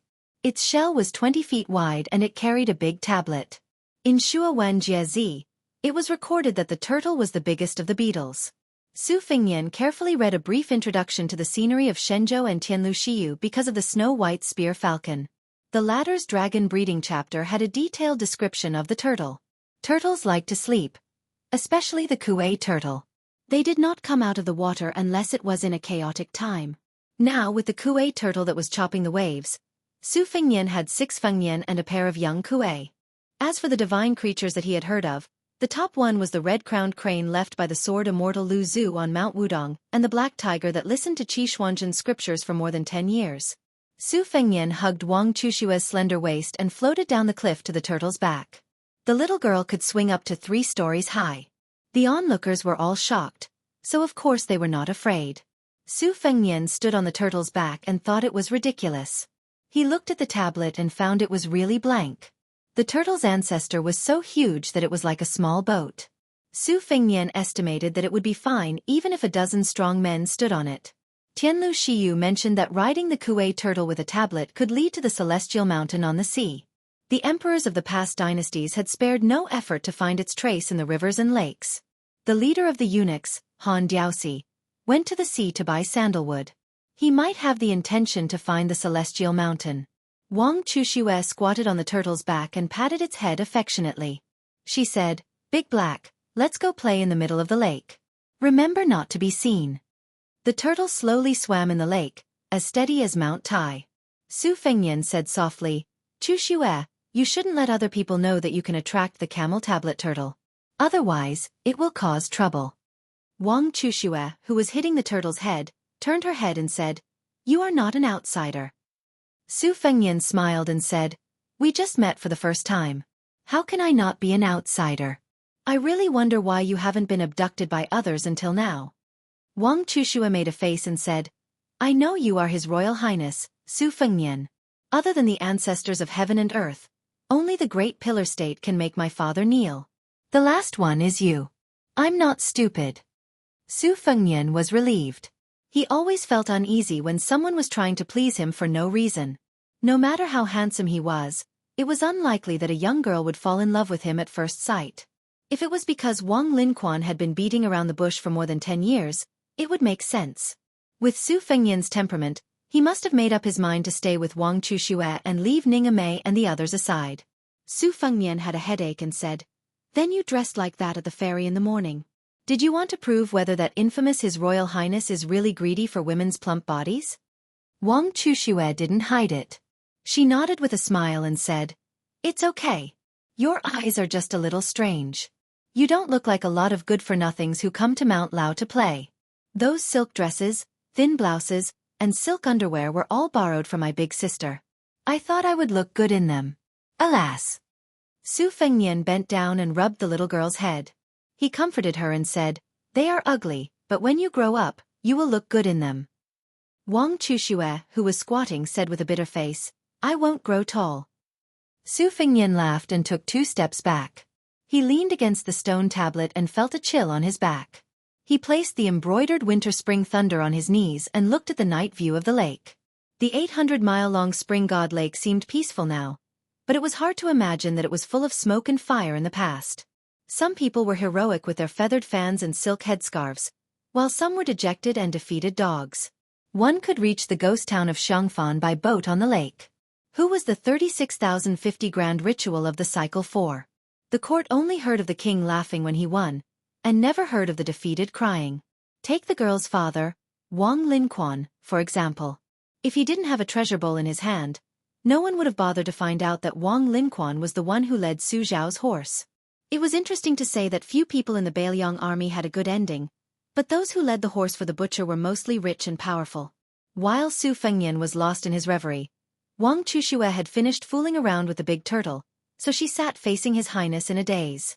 They sat opposite each other. He had a pair of knives on his knees, and she, who was only 28 years old, wrote "First Snow in the Eastern Wing" with a brush and a knife. Su Fengnian, who lived in northern Liang and had never heard of the Eastern Wing and the Little Prince's Eastern Wing, naturally didn't know that the character of the desolate woman in the book was the girl in front of him. Su Fengnian suddenly asked, "Wang Chuxue, since you are friends with the big turtle, why didn't you hold back when you were eating the black chicken stewed with turtle? I saw that you ate the most happily at the table." Chapter 153. Wang Chuxue pretended to be confused and looked to the side. She blushed and didn't dare to look at Su Fengnian in the eyes. She was so cute. Generally speaking, the bigger the turtle, the older the smaller it was. It was the best in winter, followed by spring and autumn. The worst was the summer turtle, which was considered as a mosquito by the gluttons. However, the turtle in the spring god lake was a special case. The older it was, the better it was. Wang Chuxue, the greedy girl, didn't hesitate at all. She moved her chopsticks quickly. Wang Linquan looked at her several times but didn't get any response. Su Fengnian found it funny. He was disgusted by her dress, but after the meal, he liked her a lot. Women were straightforward, innocent, and beautiful. No matter how beautiful a woman was, if she acted coquettishly, it would be a death sentence in Su Fengnian's eyes. Wang Chuxue seemed to want to change the topic. She didn't hesitate to use her trump card. She whispered, "The stone tablet Dahe is carrying has a lot of ancient characters in Xiaozhuan, but I can't understand them. I checked many ancient books and barely recognized a few sentences. It seems to say that there is a spirit mountain in the east of the East Sea. If someone learns this technique, he will be immortal. There is also a destiny, asking about divination, carrying the tomes of arcane, God's imperial ghost. As for the rest, I don't know anything about it." Su Fengnian nodded. Wang Chushue got closer and asked, "Don't you want to see it?" Su Fengnian didn't ask as she expected. He held back his laughter and said, "I'll pretend that I don't want to see it." Wang Chushue smiled, turned around, and patted the big turtle's head. The turtle didn't seem to be willing, so she continued to pat it. Perhaps, it couldn't resist the little girl's unreasonable patting. It roared and flashed. The wordless steel squeaked. The yang side of the steel caved in, revealing the Yin scriptures on the wall. Su Fengnian stood up, squinted his phoenix eyes, and took a quick glance at the steel. He memorized it quickly. He didn't recognize any of the ancient characters, but he remembered all the characters. No wonder Su Fengnian was so snobbish. Perhaps one day, this heavenly book would be a golden ticket to avoid death. After memorizing everything, Su Fengnian pointed to his forehead and said frankly, "I've seen everything clearly. They're all hidden here." The little girl really didn't understand the viciousness of human relationships at all. She didn't take it seriously and only said with admiration, "You really have a photographic memory? My father didn't lie to me." Su Fengnian smiled and said, "Why don't we also write something on the stone tablet for future generations to guess?" Wang Chushue was stunned for a moment before she clapped her hands and said, "Okay." Su Fengnian pulled out his spring thunder saber and walked to the back of the stone tablet with Wang Chushue. He asked, "What does it say?" This pair of buffoons, one was audacious to the extreme, the other rebellious. Only when they got together would they dare to do such absurd things. Wang Chushue thought for a moment and said with a smile, "How about we write that Su Fengnian and Wang Chushue were here?" Su Fengnian gave her a thumbs up and nodded in appreciation. "Why don't we add the date?" Wang Chushue smiled happily and her small canine teeth could be seen again. Su Fengnian's handwriting was good. Even if he used a saber to carve the words, the saber still moved like dragons and snakes. Especially after practicing with the saber, the momentum was even more amazing. The little girl's heart swayed as she looked at him. Su Fengnian looked at the masterpiece on the stone tablet and laughed. This was probably a magnificent feat that no one had been able to do for thousands of years, right? Su Fengnian sat down again with his back against the stone tablet. He waved at Wang Chushue and motioned for her to sit closer. The two of them were almost shoulder to shoulder. The little girl whispered, "If only you could bring a saber and enter Beimang alone." Su Fengnian asked doubtfully, "Why?" Wang Chushue said shyly, "There's a man in a novel who did this. He used the head of the Beimang emperor as a betrothal gift." Su Fengnian thought for a moment. "That's feasible." Wang Chushue lowered her head and said softly, "If that's the case, I'll write you 300 poems." Su Fengnian didn't think too much about it. He just smiled and said, "Then I'll still lose out. I'll have to exchange the head of a Beimang barbarian for a poem." Wang Chushue still lowered her small head. Her side profile was graceful. Under the moonlight, the soft hair on her delicate ears could be faintly seen. Su Fengnian stretched out a finger and lifted her soft chin. He saw that her cheeks were red and her eyelashes were trembling slightly. Su Fengnian touched her lips with his finger and said frivolously, "Grow up quickly. I'll pick you again." She was pulled into Su Fengnian's arms. Su Fengnian said softly, "Why do you like me? Girl, you're really unlucky." Wang Chushue played with her fingers. Her eyes were absent-minded. "I've known you since I can remember. Father said that you'll definitely be the most amazing man in the world. I've been listening and watching from Mount Lao. It'll be the same in the future. When I grow up, will you really come back to see me? How old will I be when I grow up? I'm 16 this year. Is 17 enough?" Su Fengnian rubbed his chin against her pink face. He smiled but didn't say anything. When she spoke, her breath smelled like orchids. It was even more fragrant than spring tea. Su Fengnian thought of her sparrow tongue and felt a burst of heat in his heart. "I'll endure it. A real man is able to endure what ordinary people can't. Wang Chuxue boldly reached out to touch the red mark between Su Fengnian's eyebrows. Her fingers gently rubbed against it. Su Fengnian explained with a smile, "I'm not learning how to put on makeup like you girls. It's the trace of Wudong's previous sect leader's cultivation. I've only just reached the 2nd floor, the highest 6th floor. I have to study Taoist scriptures day and night to guide my qi." Taoism emphasizes turtle breathing, just like how this turtle seals its qi at the bottom of the lake. That's why I have to cultivate even when I sleep, for fear of squandering my qi. Wang Chuxue looked up and asked, "Are you tired?" Su Fengnian smiled. "There's nothing to be tired about. It's natural to get used to it. I hope that when I travel in the future, I don't have to bring a large group of retainers to save my life. As for going to Beimang alone like you said, I'll have to practice my knife even more." Wang Chuxue shook her head. "Don't go. I'm just kidding. It's dangerous." Su Fengnian held Wang Chushue's face with both hands and lowered his head to kiss her mouth greedily and wantonly. The sparrow tongue was soft and sweet. Wang Chushue's eyes widened. He obviously didn't know anything about relationships. He wasn't the Wang Dongxiang who could write the first book about scholars and beauties. After Su Fengnian raised his head again, she slowly closed her eyes. Su Fengnian smiled. "From today onwards, you're my woman. In the future, if you talk to any scholar or talent, I'll spank you." Wang Chuxue didn't move in his arms. She only said softly, "Kiss me again." Su Fengnian shook his head. "No more kisses. Otherwise, you'll completely become a woman." Wang Chuxue opened her limpid eyes. She seemed to understand. On the banks of the Swallow River, an exaggeratedly large black and white cat sprinted out of the forest and rushed straight into the river. However, when it reached the riverbank, it suddenly stopped, and a young girl riding on the big cat was almost thrown into the river. The girl riding the cat was carrying a huge golden flower. This flower was originally called Yizhong chrysanthemum. It bloomed towards the sun and was also known as the sunflower. After the big cat stopped, the sunflower in the girl's hand shook violently. She seemed to be dissatisfied that the strange mount under her but was so timid and afraid of water. She didn't scold it and directly punched the big cat's head. The big cat, who was afraid of water to a certain extent, shook its head and pitifully looked at its owner who brought it from Shishu to Bailiang and raised it from a kitten to a big cat. The girl punched again. Although her body was thin and weak, her punch was powerful. It hit the big cat's head with a bang. She jumped off the big cat's back and came behind its butt, as if she wanted to kick it into the Swallow River. The big cat whimpered and ran away. It didn't run far. After running a short distance, it squatted on the ground, charmingly naive. The girl pointed her chin at the Swallow River, indicating that the pet should jump down voluntarily. The big cat shook its head desperately. She shook her chin again. The big cat shook its head again. The girl carrying the sunflower was expressionless and chuckled.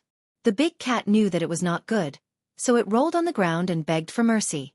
The girl walked closer and put the sunflower on the ground. She grabbed the big cat's foot with both hands. She didn't use much strength and carried it on her shoulder. She threw it over her shoulder into the center of the river. Then, she clapped her hands and picked up the sunflower on the ground.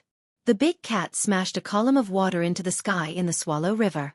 After a while, the big cat, who was afraid of water, seemed to be enlightened.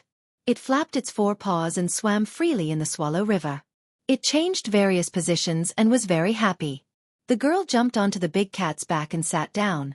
She commanded the rude pet that had defeated the adult tiger Kuei in Mount Qingqing to swim to the Spring God Lake. She was in a good mood, so she laughed. Ha ha ha. Chapter 154. Today's 2 chapters are 8,500 words. Tomorrow's first chapter will be after 12 o'clock. Admiring the moon and admiring the lake, taking liberties with the little beauty, and also carving a string of absurd characters on the stone tablet, Su Fengnian was completely satisfied. Together with Wang Chudong, he returned to Mount Lao on a turtle. Ning Mei and the others felt relieved. Returning to the Wang family's courtyard, they first sent the little girl to the small courtyard door. Seeing that there was no one around, Su Fengnian kissed her again. The girl returned to the courtyard and sat on the swing. She stood on her tiptoes and gently swayed. Wang Chudong's finger was on her lips, the corners of her mouth lifted in a smile. She thought of the many things he said, If I could walk the Jianghu just by relying on my handsome appearance, this heir apparent would have been unparalleled in the world long ago. Shameless and shameless, Wang Chudong thought about it and laughed without stopping. Su Fengnian's praise of her talent was not wrong. This girl had read a lot of books since she was a child, including the 4 books and 5 classics, and also casual books. Therefore, Wang Chudong's writing was always natural. In Qingzhou, there was a custom of writing on the 2nd day of the 2nd month. She wrote, the sound of frogs passing through the green screen, outside the building, the waves of the great river washing away the sand. Half of it was in the boudoir, but the second half took a sharp turn to show off her heroism. Therefore, when people commented on snow on the East Wing, they all said that Wang Chudong used light ink to write strong feelings, often with hundreds of twists and turns, word by word penetrating people's hearts. She deeply understood the saint saying, joy without lust, sorrow without pain. At the end of the book, may all lovers find their way together. Wang Linquan walked into the small courtyard and swung the swing for his daughter. He laughed and said, Father was right.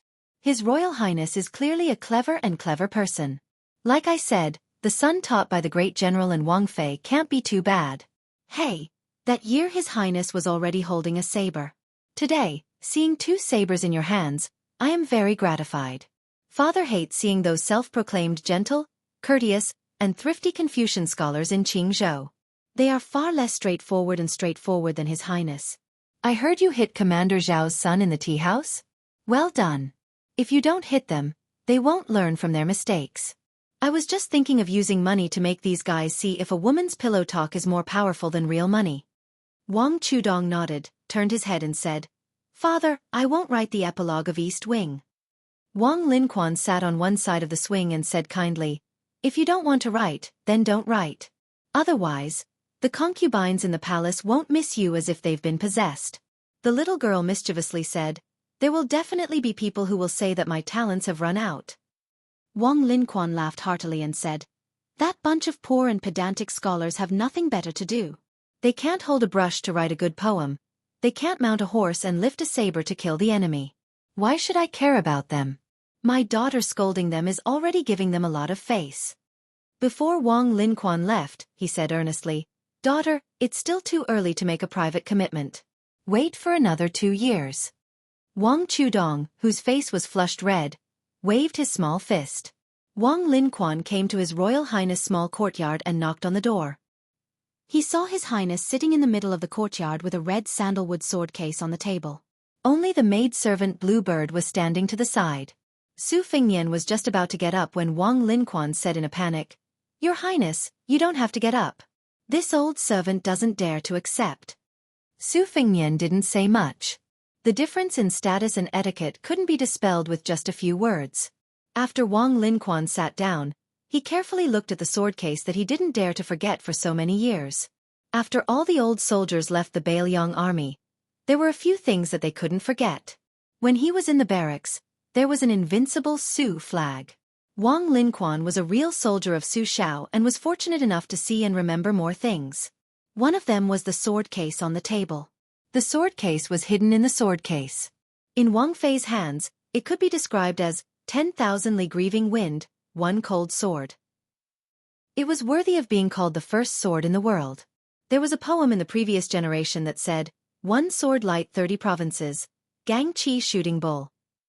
It was enough to show Wang Fei's peerless talent.